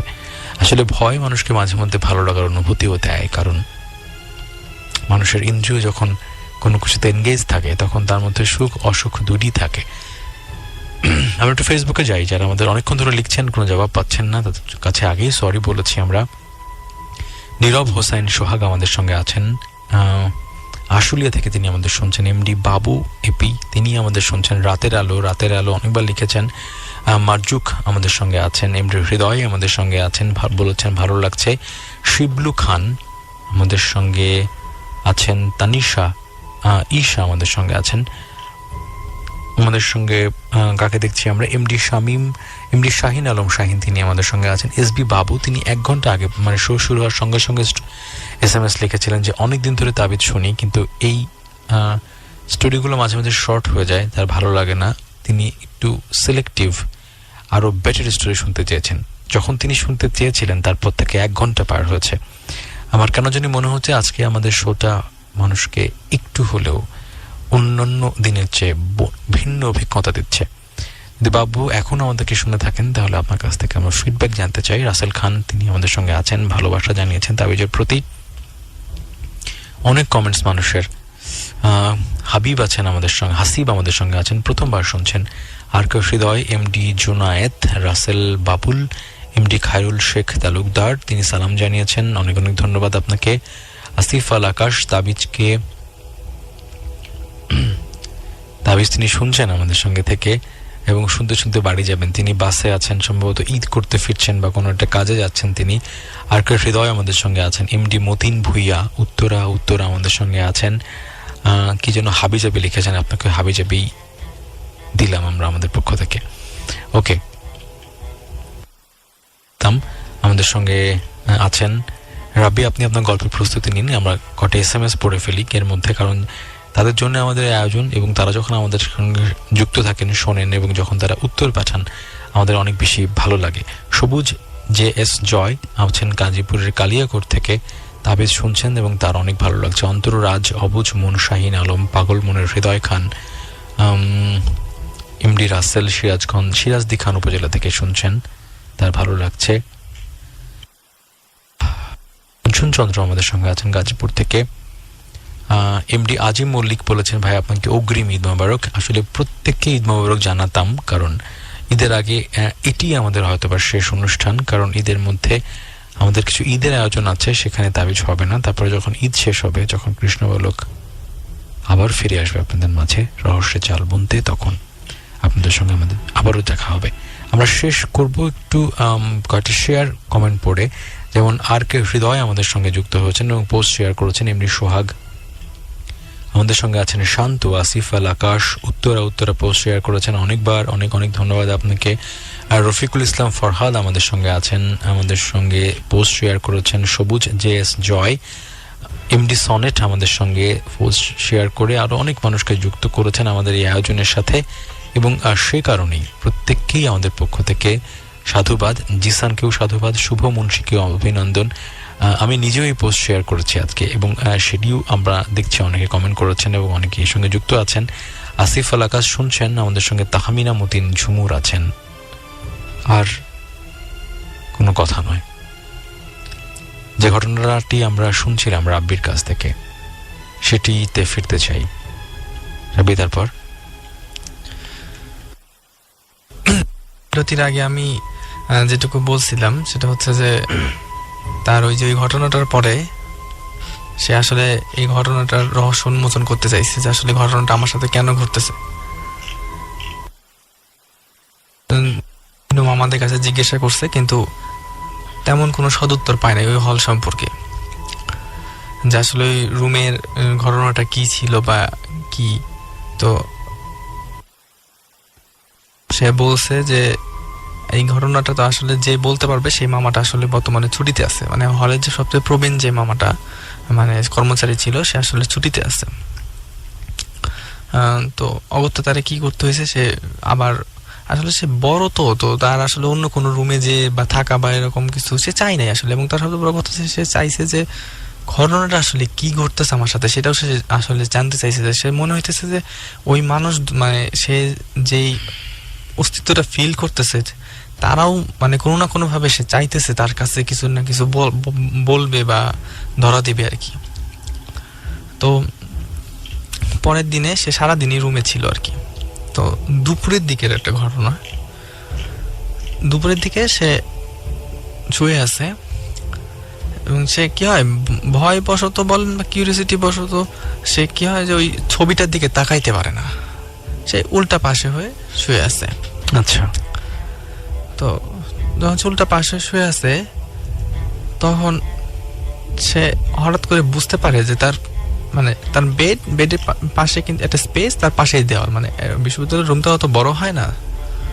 তো সে বুঝতে পারে যে কেউ একজন ঠিক তার ওই স্পেস দিয়ে হাঁটাহাঁটি করতেছে এবং মাঝে মাঝে ওই বেডে একটু বসতেছে আবার উঠতেছে। সে এটা স্পষ্ট অনুভব করতে পারে যে বেডে কেউ বসলো, কেউ পাশে হাঁটতেছে। এবং সে যখনই এই ব্যাপারগুলো যখনই ঘটতে থাকে তখনই সে বুঝতে পারে যে ওই ছবি থেকে একটা কান্নার আওয়াজ আসে। তখনই ঠিক ওই পাশে ঘুরছে, সে দেখে কি যে দেয়ালের সাথে হেলান দিয়ে সাদা পাঞ্জাবি পরা, ওই সেই পাঞ্জাবি যে পাঞ্জাবিটা সে দেখছিল যে তার দড়িতে ঝুলতেছে, ঠিক ওই পাঞ্জাবিটা পরে, ওই দড়িতে আর কোনো পাঞ্জাবি নাই, আর ওই পাঞ্জাবি পরেই কেউ একজন দেয়ালে হেলান দিয়ে ওই ছবিটার ঠিক পাশে হাসতেছে। আগেই বলছিলাম যে ওই ভয়টা একটু সাহসী আর কি। সে তার অবচেতন মনে আর কি সামহাও তার জিজ্ঞাসা করে ফেলছে যে আপনি কে।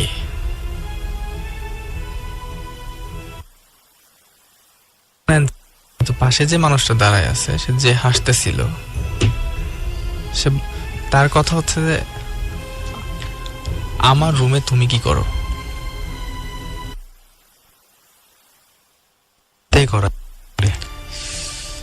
সে স্পষ্ট শুনতেছে তার সাথে তার এই কথাটা হয়েছে যে আমার রুমে তুমি কি করো। তো সে যখনই ওই মানুষটা কোনো অ্যান্সার দিছে, যে ছবিটা আছে না, সেই ছবিতে সে একটা মানে ওই যে লোকটা দাঁড়ায় আছে সেই লোকটা একটা হাত দিয়ে আছে, এবং হাত এবং ছবির মাঝখান থেকে একটা ব্লাডের একটা মানে ব্লাড গড়ায় পড়তেছে ওখান থেকে। সে যখন এই দৃশ্যটা সে যখন দেখে, সে জাস্ট কোনো মতে বেড থেকে নেমে আর কি রুম থেকে একটা দৌড় দেয়। দৌড় দেওয়ার পরে সে আর আসলে রুমে ব্যাক করে নাই আর। তারপরে সে মানে সে বুঝছে যে অবশ্যই কিছু না কিছু আছে এবং এই ব্যাপারটা তার জানা লাগবে যে আসলে এখানে কি হয়েছিল বা কি জন্য আমার সাথে এই ঘটনাগুলো হয়েছে। এবং সে স্পষ্ট একটা মানুষ দেখছে, তার সাথে কথা বলেছে, তার সাথে সে কথাও বলছে এবং সে কথার অ্যান্সার সে দিছে যে আমার রুমে তুমি কি করো। সে কিছুদিনে মানে যে ওই মামা যে আসার কথা ছিল তার জন্য সে ওয়েট করার পরে 2-1 দিন পরেই মামাটা আসে। এর মধ্যে সে রুমে যায় নাই, কারণ সে নিতে পারতেছিল না, তার যতটুকু লেভেল ছিল সে ওইটা সে অতিক্রম করে ফেলছে আর কি। তো মামাকে গিয়ে সে একাকী মামাকে গিয়ে জিজ্ঞাসা করছে যে মামা আমার সাথে এইসব ঘটনাগুলো ঘটছে, আমি এইসব দেখছি এবং আমার সাথে কথা হয়েছে লোকের। তো মামা শোনার পরে বলতেছে যে এটা কি সম্ভব। তো বলতেছে যে মামা সত্যি আমার সাথে ঘটনা হয়েছে, এটা কি আপনি কিছু জানেন কিনা, এই রুম সম্পর্কে আপনার কোনো অভিজ্ঞতা আছে কিনা। তো মামা যে ঘটনাটা তাকে বলে আর কি, সেটা হচ্ছে যে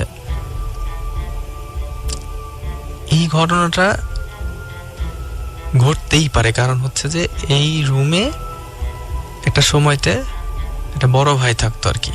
তো সময়তে কি হয়েছে যে ওই বড় ভাইটা রাজনীতি করতো না, কিন্তু হলে একটু প্রভাবশালী ছিল আর কি।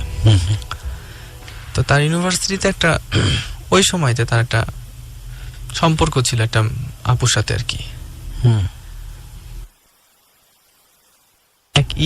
যখন সে বাসায় যায় হয়ে যায় এই ঘটনাটা, যে যখন ইউনিভার্সিটিতে পড়ে ঘটনাটা প্রায় আছে আপনার মানে 70 সালের ঘটনার দিকে আর কি, মানে 70-এর দশক। হ্যাঁ 70-এর দশকে। তখন মানে ইউনিভার্সিটিটা আসলে আমাদের ইউনিভার্সিটি তখনও বাংলাদেশ এগ্রিকালচারাল ইউনিভার্সিটি হয় নাই, তখন ওই যে পূর্ব পাকিস্তান কৃষি বিশ্ববিদ্যালয় বা এরকম মানে নামে ছিল আর কি। তো যখন মানে এরকম ঈদে যায় আর কি, তো আসার পরে তখন সে দেখে যে তার মানে প্রেমিকার বিয়ে হয়ে গেছে। সে রাগে তাকে তার হলের রুমে নিয়ে আসে এবং তাকে ওইখানে সে তার প্রেমিকাকে মেরে ফেলে আর কি, হত্যা করে। এবং সে নিজেও হলের মানে এই সিলিং এর ছাদের সাথে আর কি মানে ফ্যান যেখানে ঝোলায় সেখানে নিজেকে হ্যাং করে আর কি, করে দুজনেই ওখানে স্পট ডেড হয়ে যায়। ঠিক আছে। তো ওখানে যখন সে তার হচ্ছে ইয়েকে প্রেমিকাকে মেরে ফেলার পরে প্রেমিকা যখন মানে ডেড আর কি, তখন সে নিজে মানে সম্ভবত ওই ছবিটা তার নিজের মানে ওই প্রেমিকার ছবি আর কি, ওই মানে তার দেয়ালে যে ছবিটা দেখা যাচ্ছে সেটা তার মানে প্রেমিকার ছবি। এই ছবিটা আঁকার পরে মানে মৃত অবস্থায় সে প্রেমিকা ছবিটা আঁকে আর কি, তার মরার পরে তার প্রেমিকাকে কিভাবে দেখা যাচ্ছে, সে ছবিটা আঁকার পরে নিজেকে তখন আবার হ্যাং করে একসাথে দুজনেই মারা যায়।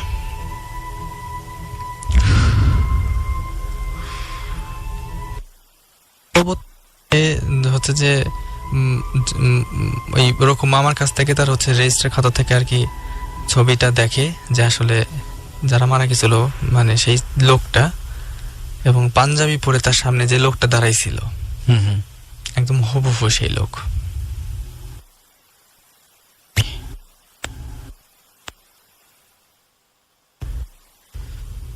এই রুমে এই আমার বড় ভাই ওঠার আগ পর্যন্ত 3-4 ওঠার চেষ্টা করছে এবং অনেক আগে সেটা, কিন্তু তারাও থাকতে পারে নাই। তো মামা বলছে যে আপনি এই রুমে থাকতে পারবেন না, এবং ওই দেওয়ালে যে ছবি থেকে যে কান্নার আওয়াজটা আসে বা যেটা ধারণা করা হয় যে সেইটা তার প্রেমিকার, এবং সে খুবই নিখুঁত একটা আর্ট করছে আর কি। এবং পরবর্তীতে যখন লেডিস হোস্টেল থেকে ওই মেয়ের ছবিও আমার বড় ভাই ওখান থেকে জোগাড় করার চেষ্টা করছে ইউনিভার্সিটির রেকর্ডস থেকে, তো দেখা গেছে ছবির সাথে প্রায় অনেকটা মিলে যায়। এবং সবচেয়ে বড় কথা ছবিতে একটা তিল ছিল মুখে, ওটাও আঁকা। এবং মানে সে পরবর্তীতে ব্যাপারটা শোনার পরে সে ভয়ও পায়, প্রচন্ড কষ্টও পায়, এবং সে এটা সারা জীবন বলে যে আমি সারা জীবন মনে থাকবো যে আমি একটা মানুষের সাথে কথা বলছিলাম যে মানুষের ডেট ছিল, এবং অনেক বছর আগে সে মৃত্যুবরণ করছে, অনেক বছর আগে। যারা শুনছেন কান পেতে, যারা মনের চোখে দেখছেন, মানে ঘটনাগুলো এমন হয় যে আমাদেরকে স্থানান্তরিত করে, আমাদেরকে এক জায়গা থেকে আরেক জায়গায় নিয়ে যায়। আমার মনে হচ্ছে আমি এখানে বসে বসে সে বিশ্ববিদ্যালয়ের সে রুমের সেই ছবি মনের চোখে দেখার চেষ্টা করছি, সেই অনুভূতিগুলো নেওয়ার চেষ্টা করছি, এবং ভাবছি বারবারই যে যার সঙ্গে ব্যাপারটি হয়েছে তার আসলে মানসিক চাপটি কেমন। আমার বারবারই প্রার্থনা করি, বারবারই বলি যে আসলে আমরা চাই না যে আপনি জীবনে কোনো অন্যরকম যেখানে ব্যাখ্যা থাকে না সে জায়গায় আপনি মুখোমুখি হন, এটা আমরা চাই না, এটি আমাদের প্রত্যাশার জায়গা নয়। কিন্তু এই ঘটনাগুলো তো ঘটে আমাদের সমাজ সভ্যতার ভেতরে, বারবারই ঘটে। যেভাবে রাবির বিশ্ববিদ্যালয়ে বা আমাদের বিশ্ববিদ্যালয়ে বা আপনার জায়গায়, আপনার চেনা সমাজে, আপনার পরিবেশের মধ্যে ঘটনাটি ঘটেছে, এখানেও ঘটে। আমরা নতুন নতুন ঘটনার জন্য অপেক্ষা করি, তবে তার আগে যারা আমাদের সঙ্গে যুক্ত আছেন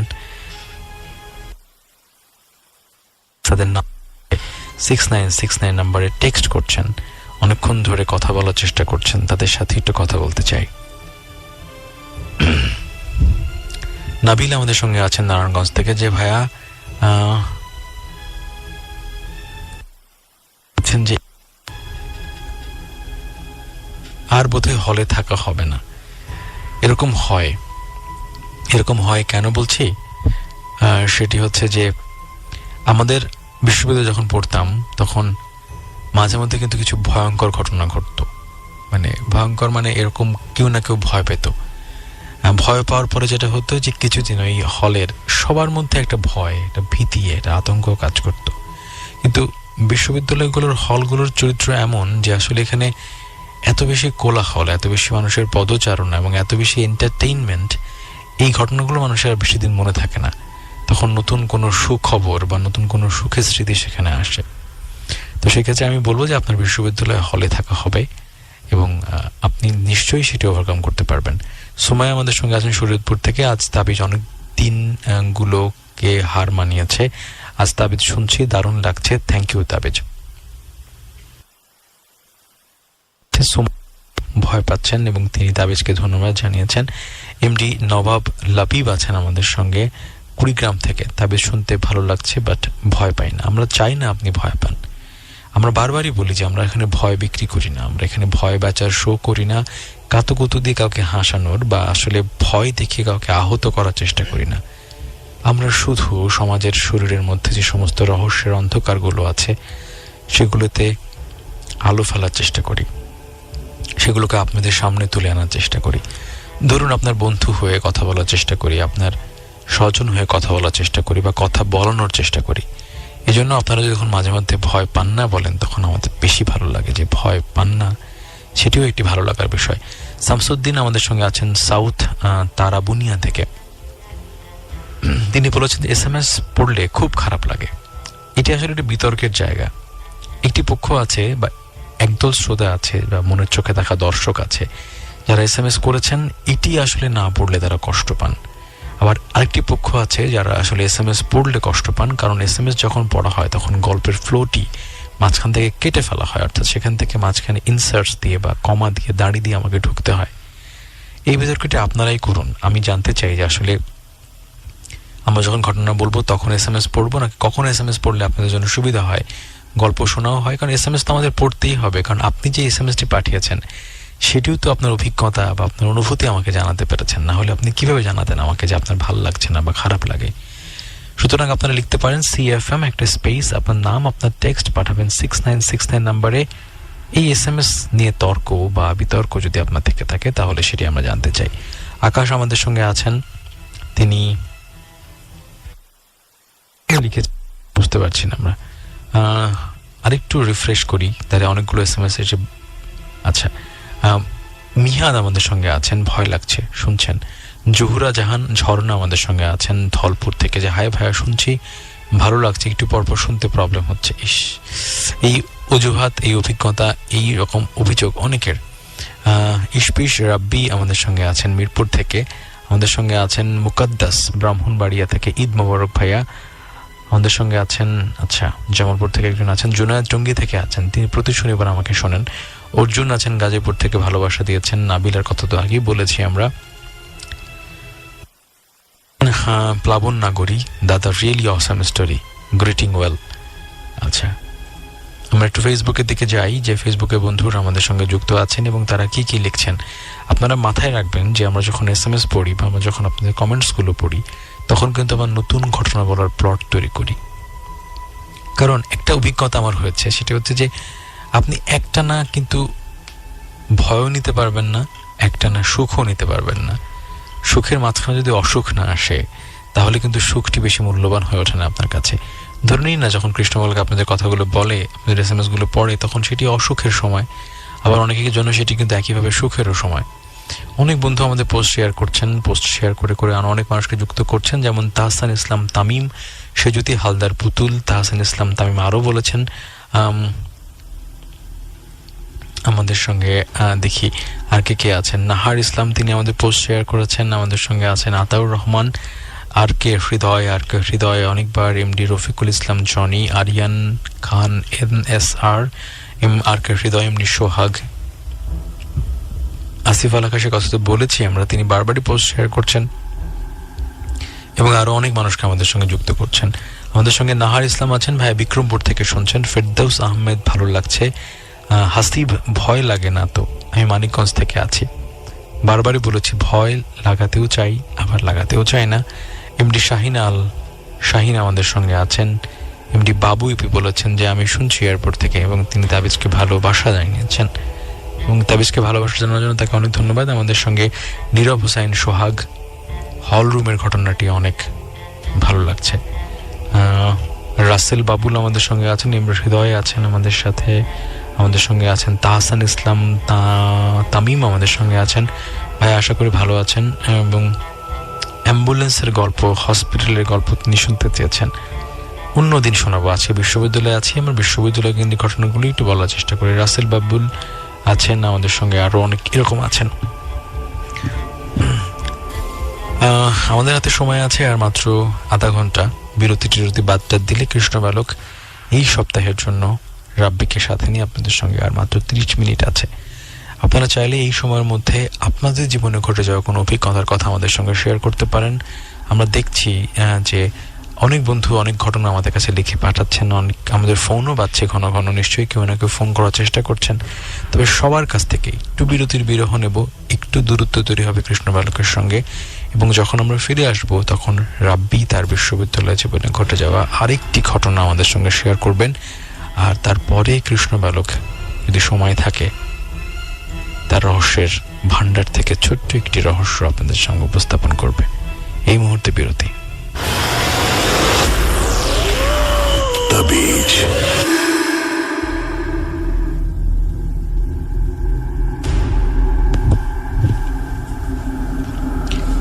শেষ বিরতির বিরহ শেষে কৃষ্ণ বালক আবার আপনাদেরকে স্বাগত জানাচ্ছে। আমাদের সঙ্গে রাব্বি আছে, আমাদের সঙ্গে আছে আপনাদের অসংখ্য মনের চোখে দেখা চোখ, কান পেতে থাকা শ্রোতা, এবং যারা কৃষ্ণ বালকের গল্পের সঙ্গে বা রাব্বির ঘটনার সঙ্গে ছবি আঁকছেন, রহস্যের জাল বুনছেন, নতুন নতুন করে একটু একটু করে নিজেকে এক্সপ্লোর করছেন। তাদের জন্য কথা কম কাজ বেশির মতো একটি ঘটনা ঘটাবো আমরা এখন। যেহেতু সময় খুব বেশি আমাদের হাতে নেই, সেক্ষেত্রে কৃষ্ণ বালক একেবারেই বকবক করবে না, চুপচাপ থাকবে, SMS-ও পড়বে না, আপাতত পড়বে তবে শেষের দিকে। রাব্বির কাছ থেকে তাদের ক্যাম্পাসের বা তার ঘটনা যেটি একটি বাকি আছে বলেছিলাম, সেটি আমরা জানতে চাই। রাব্বি আসলে কি হয়েছিল, কেন হয়েছিল, এবং কি বলতে চান আপনি আমাদের কাছে? আমি এবারে যে ঘটনাটা বলবো সেটা একদমই আমার ক্লাসমেট, আমার খুবই ক্লোজ একটা বন্ধুর সাথে ঘটা ঘটনা, এবং সেটা ঘটছিল আসলে গত রোজার ঈদে বাসায় যাবার আগে।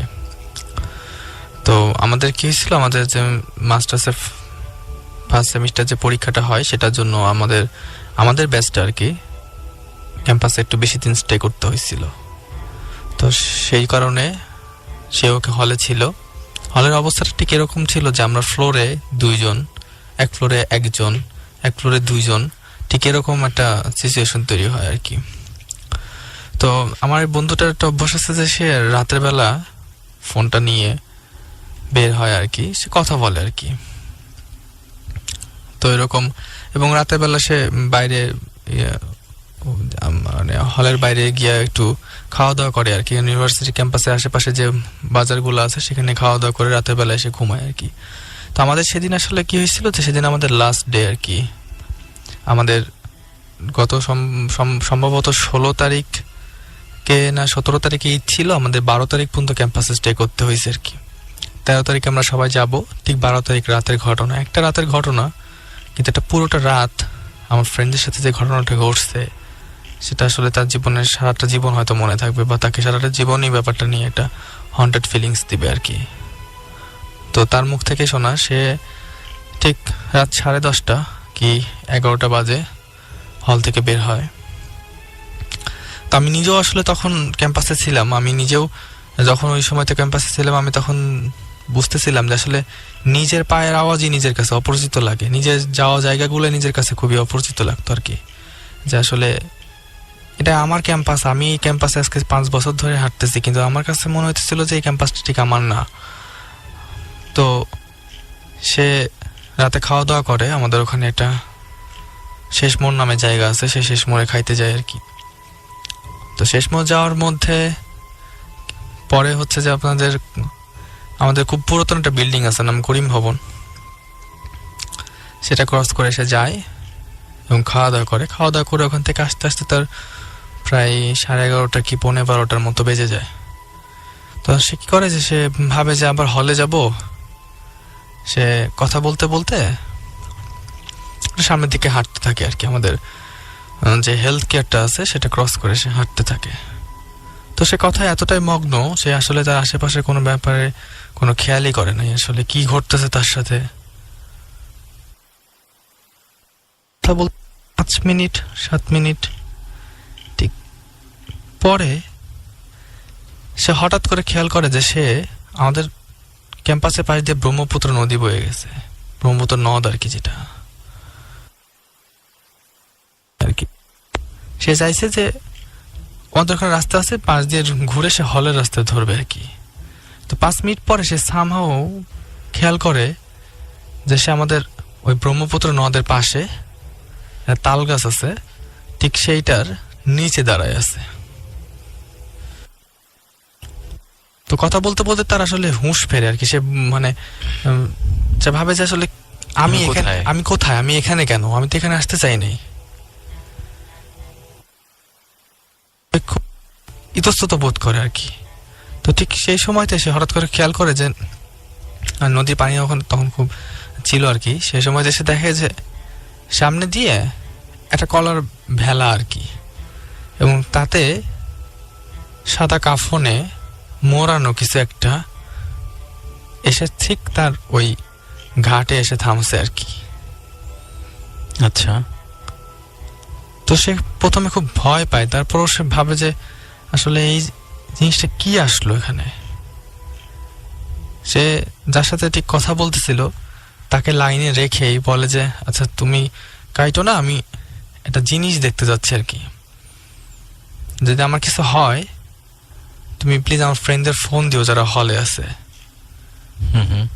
সে নিচে নামার পরে সে দেখে কাফনে মোড়ানো একটা লাশের মতো কিছু একটা।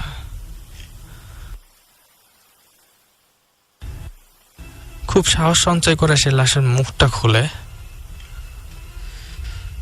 এবং খোলার পরে সে যেটা দেখে আর কি,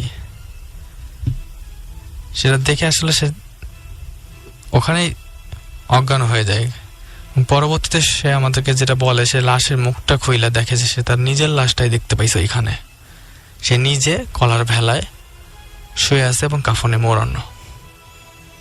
মানে আপনি আপনার লাশ আপনার সামনে দেখেছেন? হ্যাঁ, মানে আমার ফ্রেন্ডটা, হ্যাঁ সেটাই বলছে। হ্যাঁ, আমার ফ্রেন্ডটা সে তার নিজের লাশটা নিজেই চোখে দেখছে যে সে তার নিজের লাশটাকে সে খুলছে আর কি।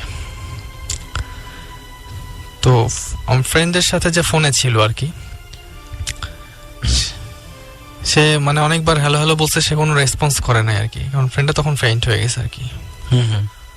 তো আমার ফ্রেন্ড আসলে আমার হলের না, তো তার হলে আমারই একটা ফ্রেন্ড তার ফ্লোরে থাকতো আর কি। তাকে ফোন দেয় এবং বলে যে তুমি তাড়াতাড়ি হচ্ছে যে ওই জায়গাটার নাম হচ্ছে উদিসি ঘাট আর কি, উদিসি ঘাটে যাও, সম্ভবত কোনো একটা কিছু হয়েছে। তো সে যায়, যাবার পরে দেখে যে আমার ফ্রেন্ডটা ওখানে অজ্ঞান হয়ে পড়ে আছে এবং ওখানে কোনো কলার ভেলা টেলা কিচ্ছু নাই। এটা ধরেন যে রাত তখন মোটামুটি 1টা বেজে গেছে ঘটনাটা তাকে যাওয়া আনা পর্যন্ত। তো তাকে কোনো মতে নিয়ে আসা হয়েছে, নিয়ে আসার পরে তাকে পানি টানি দিয়ে তার জ্ঞান ফেরানো হয়েছে। জ্ঞান ফেরার পরে সে বলে যে আমি আমি বেঁচে উঠলাম কিভাবে, মানে আমি আমি আমি কি বেঁচে আছি? অবশ্যই তুই বেঁচে আছিস, তুই কেন, তুই মরে যাবি কেন? তুই জানিস না যে আমি কি দেখছি।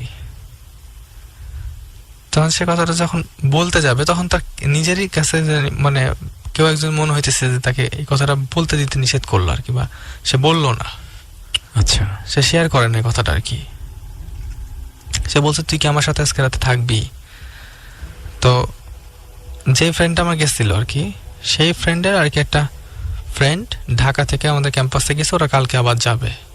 বলছে দোস্ত আমার তো আজকে থাকা সমস্যা, আমার স্কুল ফ্রেন্ড আসছে আমার ইউনিভার্সিটিতে, তো তুই থাক, তুই হয়তো অযথাই ভয় পাইছিস, রাতের বেলা তোকে আমি অনেকবার বলছি বাইরে কথাবার্তা বলিস না, ভয় পাবি।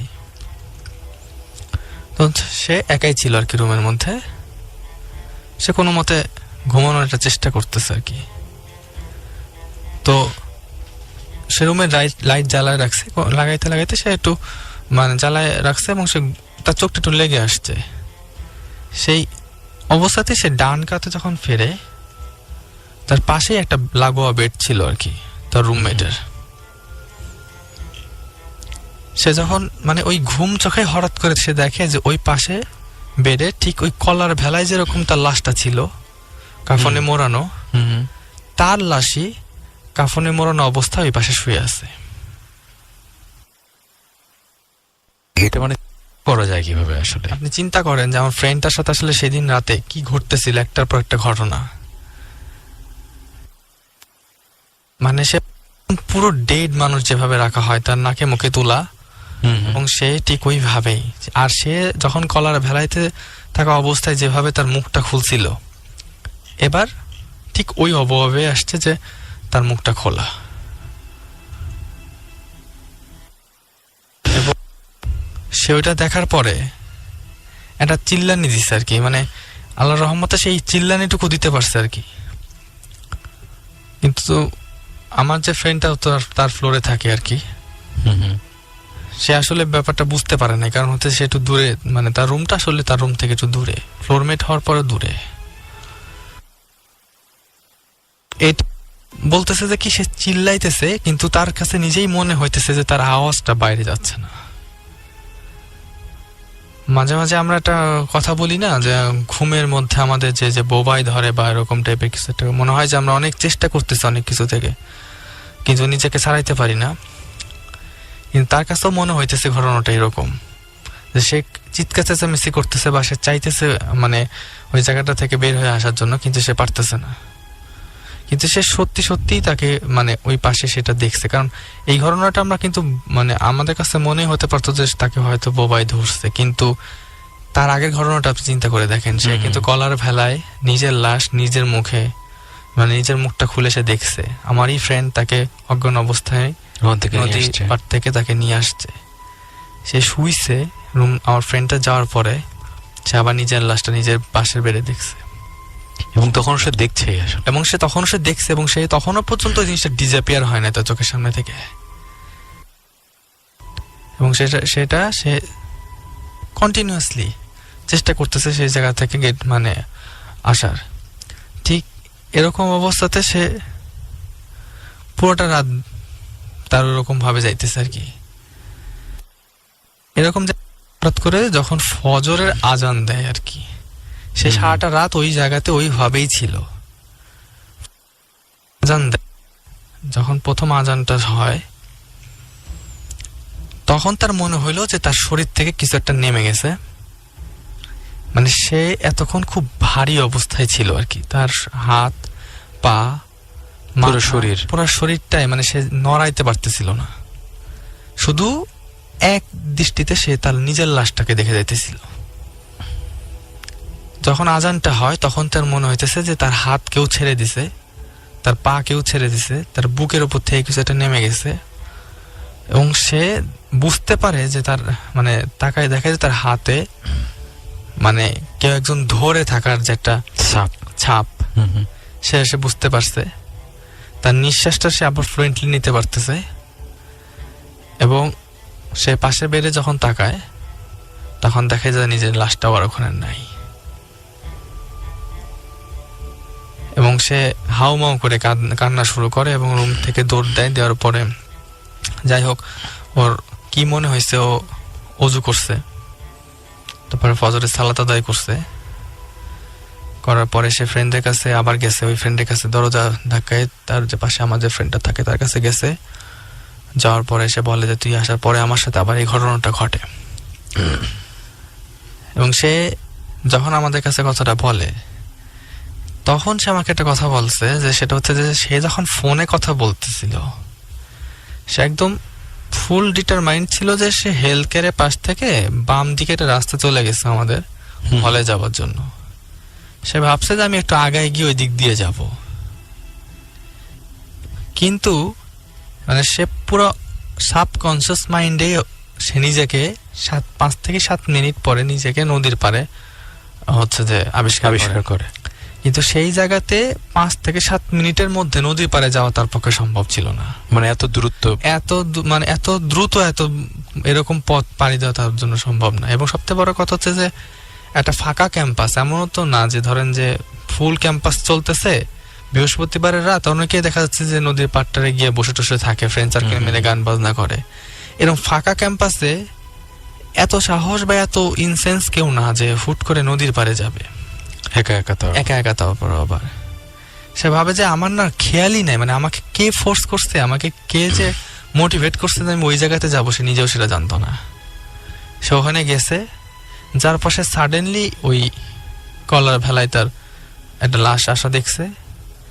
ইভেন আমার ফ্রেন্ডটা কিন্তু এত বেশি সাহসীও না যে সে ওই লাশটা দেখতে যাবে। সে ভাবতেছে আমি কোথা থেকে যে আমার এই সাহসটা আসলো আমি সেটাও জানি না। সে গিয়া নিজে লাশটা খুলে দেখে তার নিজের লাশ একদম ডেড। তো সে বলতেছে দোস্ত যে আমি আমার নিজের লাশ দেখে ফেলছি লাইফে, আমার আসলে করবে লাইফে, মানে সে এরকম খুব ফ্রাস্ট্রেটেড হয়ে পড়ছিল আর কি লাইফে। তো এটাই আসলে আমার ফ্রেন্ডদের সাথে ঘটা ঘটনা। এবং এই ঘটনাগুলো আপনাদের কিভাবে মানে এফেক্ট করে, ইম্প্যাক্ট পড়ে কিরকম আসলে ব্যক্তি জীবনে ইম্প্যাক্ট ফেলা বলতে ধরেন যেহেতু হলে থাকি, আপনি নিজেও জানেন, আপনি একটু আগেও বলছেন যে হল লাইফটা এমন যে হাজার কাজের ভিড়ে আসলে কোনো কিছুই মনে থাকে না, কিন্তু যখনই রুমে একা থাকি বা সামহাও ক্যাম্পাসটা একটু ফাঁকা হতে থাকে, কারণ কি হয় যে ক্যাম্পাসে আপনি যখন জুনিয়র অবস্থায় থাকেন তখন কিন্তু ক্যাম্পাসে ছুটি মানে আপনারও ছুটি, যে সমস্যা হয় কি সিনিয়ররা ক্যাম্পাসে থেকে যেতে হয়। ঠিক যখন ক্যাম্পাসটা আস্তে আস্তে একটু ফাঁকা হইতে থাকে, ঠিক তখনই ঘটনাগুলো নিজের মনে নিজের কাছে আবার ধরা দেয়, রিকল করে যদি আমার সাথে ঘটে বা আমার সাথে। আবার হয় কি যে সব হলের সব রুমের ইতিহাস তো আমরা জানি না, এমনও হতে পারে আমার রুমেও কোনো না কোনো ঘটনা ইনসিডেন্স ঘটছে, কারণ হাজার হাজার ছাত্রছাত্রী পড়ে গেছে এখান থেকে, কার সাথে কি ঘটছে সেটা কিন্তু আমরাও জানি না। জেনারেশনের পর জেনারেশন আসছে, সবাই সব ইতিহাসও মনে রাখে নাই। তো হয় কি যে কিছু তো ভয় লাগেই, যখন একা হয়ে যায় তখন একসাথে আসলে অ্যাকুমুলেট থাকার চেষ্টা করি, যে আশেপাশে ফ্রেন্ডরা যারা আছে তাদের সাথে একসাথে থাকা বা একসাথে রান্না করে খাওয়া, অন্য হল থেকে ছেলে পেলে চলে আসে। তো এটাই আসলে। আপনাকে অনেক ধন্যবাদ রাব্বি, যে আসলে আপনার সুন্দর ক্যাম্পাসের কিছু ঘটনা আপনি আমাদের সঙ্গে শেয়ার করেছেন, যেগুলো আসলে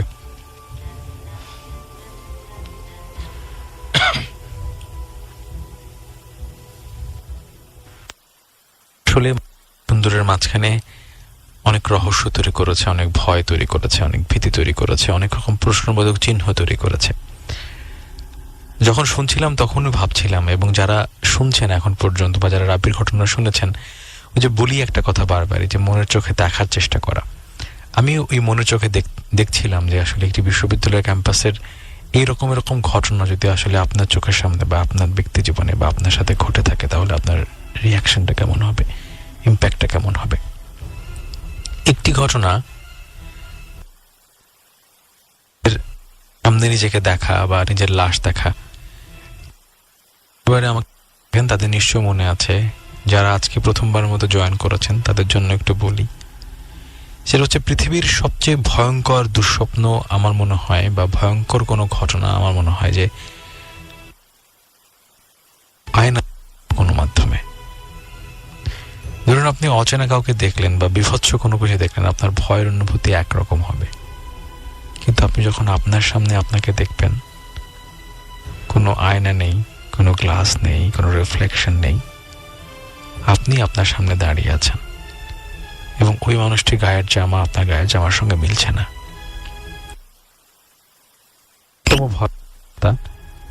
আর দ্বিতীয় বিষয় যদি এরকম হয় যে সেই মানুষটি মৃত, কে মরতে চায় বলুন? মরতে তো সবারই ভয় করে। আমরা প্রত্যেকেই চাই যে আজীবন অসংখ্য বছর ধরে বেঁচে থাকি। মৃত্যু অমোঘ এবং মৃত্যু আসবেই, এবং মৃত্যু ভয়ও কিন্তু আমাদের মধ্যে এই জন্যই থাকে। প্রত্যেক রাবিজকে শুনছেন বা যারা আগেও শুনেছেন, তাদের ছোট্ট করে মনে করিয়ে দিই, কারণ এখন যতটুকু সময় আমাদের হাতে আছে, এই সময় আসলে নতুন কোনো অভিজ্ঞতার কথা শুরু করে শেষ করা যাবে না। খুব ছোটবেলা থেকে আমি একটা দুঃস্বপ্ন দেখতাম আমি এখন আর দেখি না। খুব আমার ছিল সবুজ কলাপাতা রঙের জামা, ছোপ ছোপ ছোপ ছোপ মাঝখানে চেকের মতো আর কি। ধরুন আমার বয়স যখন 8 বা 9, তখন থেকে স্বপ্নটা দেখা শুরু করি। হচ্ছে 6 বছরের, আমি 9 বছরের, আমি যখন 12 বছরের তখনও সে 6 বছরের, আমি যখন 18 বছরের তখনও সে 6 বছরের, আমি যখন 24 বছরের তখনও সে 6 বছরের, আমি যখন আরেকটু বড় তখনও সে 6 বছরের। তার অবস্থানটা চেঞ্জ হয় না, আমার বয়স বাড়ে।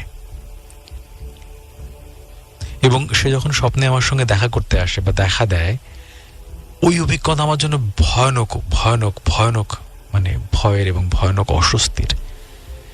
আমি আমার সামনে আমাকে দেখছি, স্বপ্নটা দেখতে এভাবে যে আমি দাঁড়িয়ে আছি একটা জায়গায়, আমার গায়ে ধরুন ওই দিনের জামা, আর আমার সামনে একেবারে দেখতে আমার মতো হুবহু আমি, তার বয়স 6 বছর, সে ওই জামাটা পরে দাঁড়িয়ে আছে আমার সামনে। স্বপ্নটা আস্তে আস্তে বড় হতে থাকলো, জানেন। প্রথম দেখি এরকম ভাবে দেখতাম, তারপরে একদিন স্বপ্ন দেখলাম, একদিন দেখা শুরু করলাম, তারপরে একই স্বপ্ন বারবার রিপিটেডলি দেখলাম অনেকবার। স্বপ্নটা এরকম যে আমার স্কুলের পেছনে একটা মেঠো পথ ছিল, মেট্রোপথটি অন্য একটি গ্রামকে কানেক্ট করেছে। সে ওই রাস্তা ধরে মাঝখানে কিছু দূর যাওয়ার পর একটা বট গাছ ছিল। এখন বট গাছটি নেই, বট গাছটা হচ্ছে অনেক প্রকাণ্ড। গাছটা একটু অদ্ভুত, মানে গাছটা দেখতে একটা ভুতুরে ভুতুরে আর কি, কারণ ওখানে সন্ধ্যাবেলা ঘুটঘুটে অন্ধকার, দিনের বেলা ছায়া থাকে, সেখানেও কেমন যেন একটা গা ছমছমে ব্যাপার। আর চারদিকে হচ্ছে আখের ক্ষেত, মানে কেমন যেন একটা আর কি। তো আমি স্বপ্ন দেখতাম যে স্কুল থেকে বেরিয়ে আমি আসলে পেছনের পথ ধরে হাঁটছি, হাঁটতে হাঁটতে হাঁটতে হাঁটতে আমি যখন ওই গাছের নিচে যাই, দাঁড়াই, দূর থেকে দেখি যে গাছে কিছু একটা ঝুলছে, ফুলে আছে।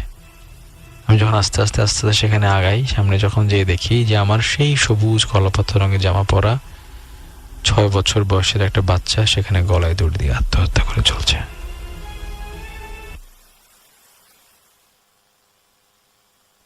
তখন হয়ে গেছি, কারণ আমার বয়স কিন্তু বাড়ছে, তার বয়স বাড়ছে না। সে আত্মহত্যা করেছে, সে ঝুলছে। তার আত্মহত্যা করার সময় যে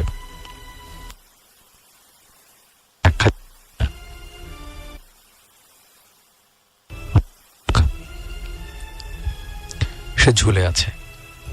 মুষলধারে বৃষ্টি শুরু হয়, তারপরে চোখ মেলে সে তাকায় আমার দিকে। ভাবতে পারেন আপনি এটা? এই স্বপ্ন দেখার পরে মানুষের কেমন লাগবে? এবং এই স্বপ্ন আমি রিপিটেডলি দেখতাম, মানে কন্টিনিউয়াসলি দেখতাম, 1 দিন 2 দিন 3 দিন পর পর এই স্বপ্নটা দেখতাম। প্রথম দিকে ধরুন একটু দেরিতে দেখতাম, পরের দিকে ফ্রিকুয়েন্টলি হয়ে গেল এটা আর কি।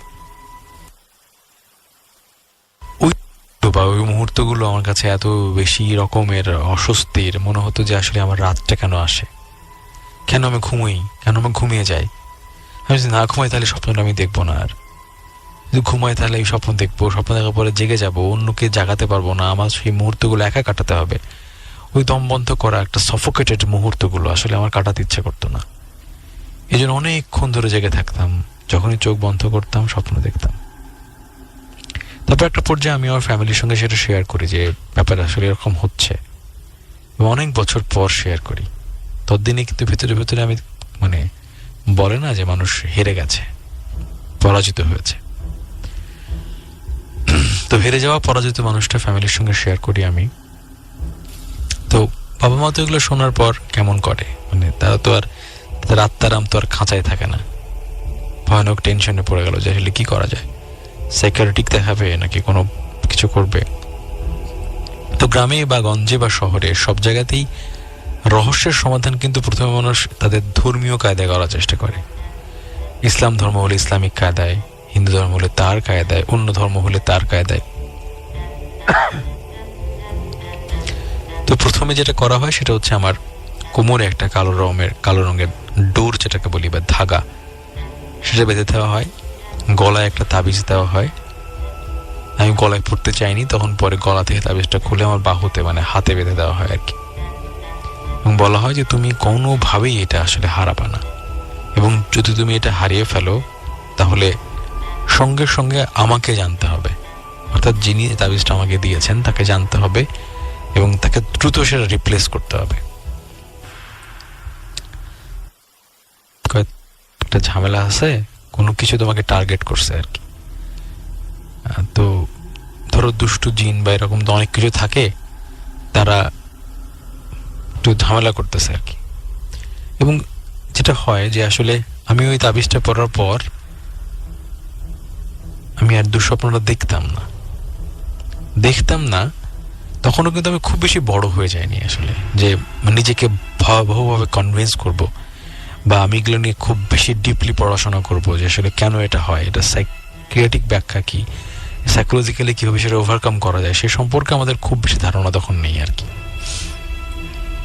একটা সময় তাবিজ আমি খেলতে খেলতে হারিয়ে ফেলার পর যেটা হয় সেটা হচ্ছে যে, মানে তাবিজ হারিয়ে ফেলছি, মাকে বললে মা বকা দিবে, এই ভয়ে আমি সেটা বলি নাই, কারণ সেটা জামা ভেতরে থাকে। তো আমি ওই রাত থেকে আবারও সেই দুঃস্বপ্ন দেখা শুরু করলাম, এবং তখন চোখ বন্ধ করলেই সেটা আমার কাছে হাজির হতো আর কি। শেষে বাধ্য হয়ে তাকে বললাম যে আসলে দ্যাট ইজ হ্যাপেনিং।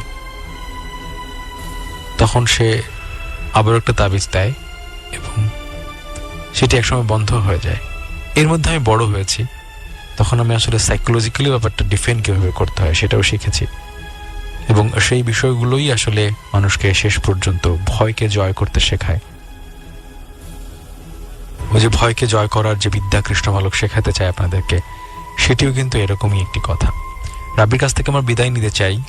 আপনি বিদায় বেলায় 1-2 মিনিটের মধ্যে আপনার ক্যাম্পাস তো অনেক সুন্দর, সেই ক্যাম্পাসের সৌন্দর্য নিয়েও একটু বলেন, তার সঙ্গে সঙ্গে যারা আমাদের সঙ্গে যুক্ত ছিলেন এতক্ষণ ধরে কৃতজ্ঞতা জানান আপনার পক্ষ থেকে। ধন্যবাদ।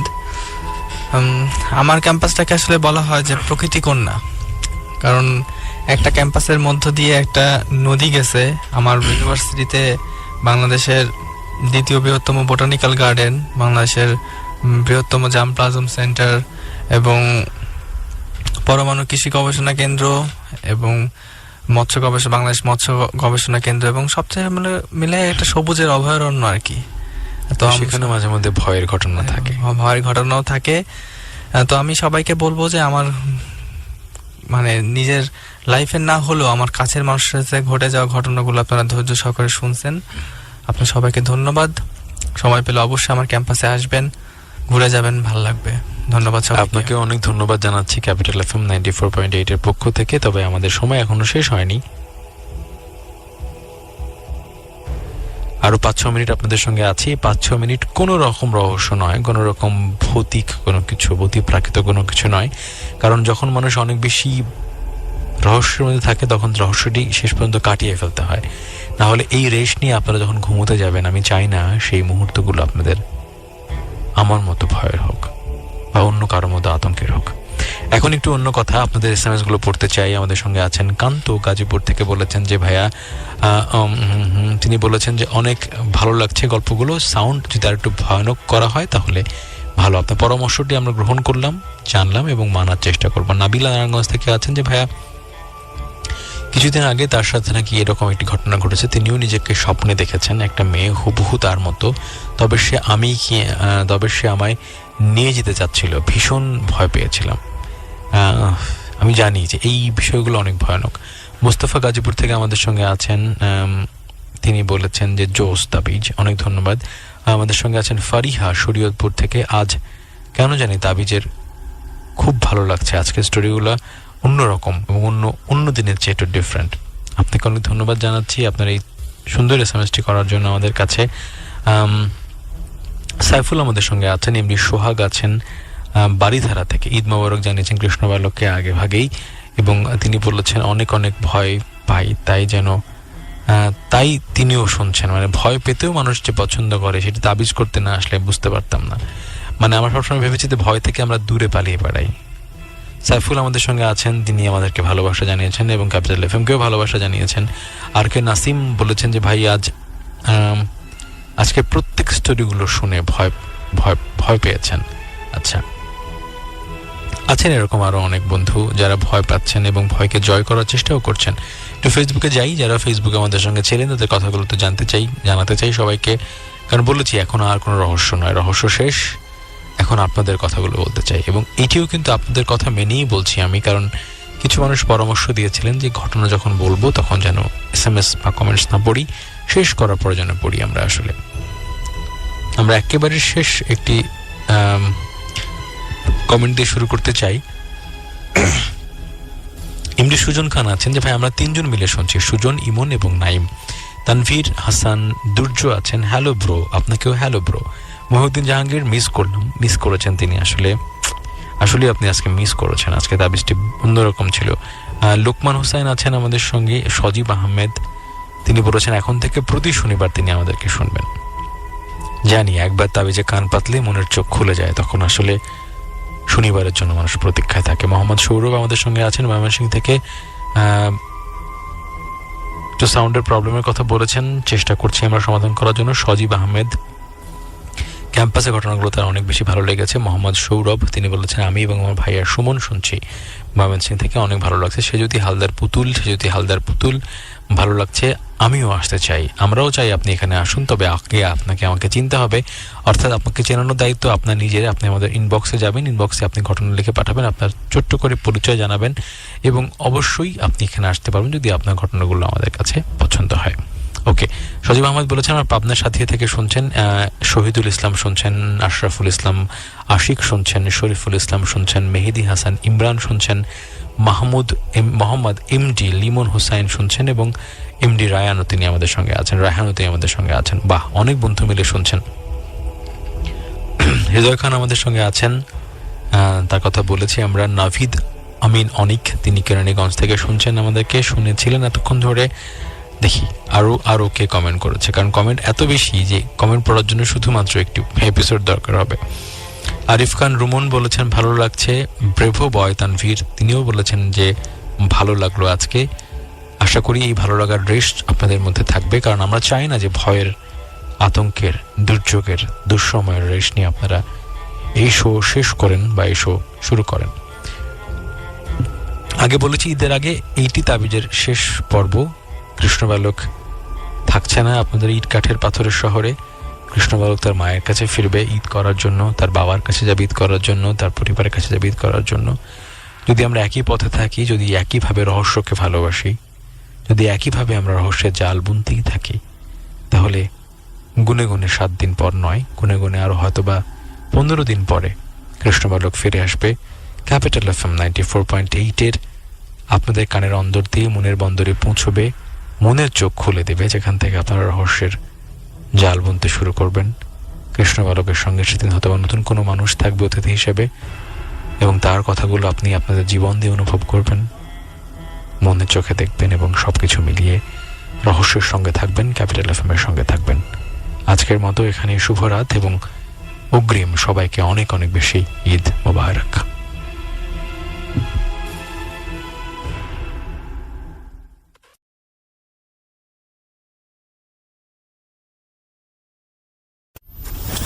Capital FM 94.8, দেশের #1 মিউজিক স্টেশন।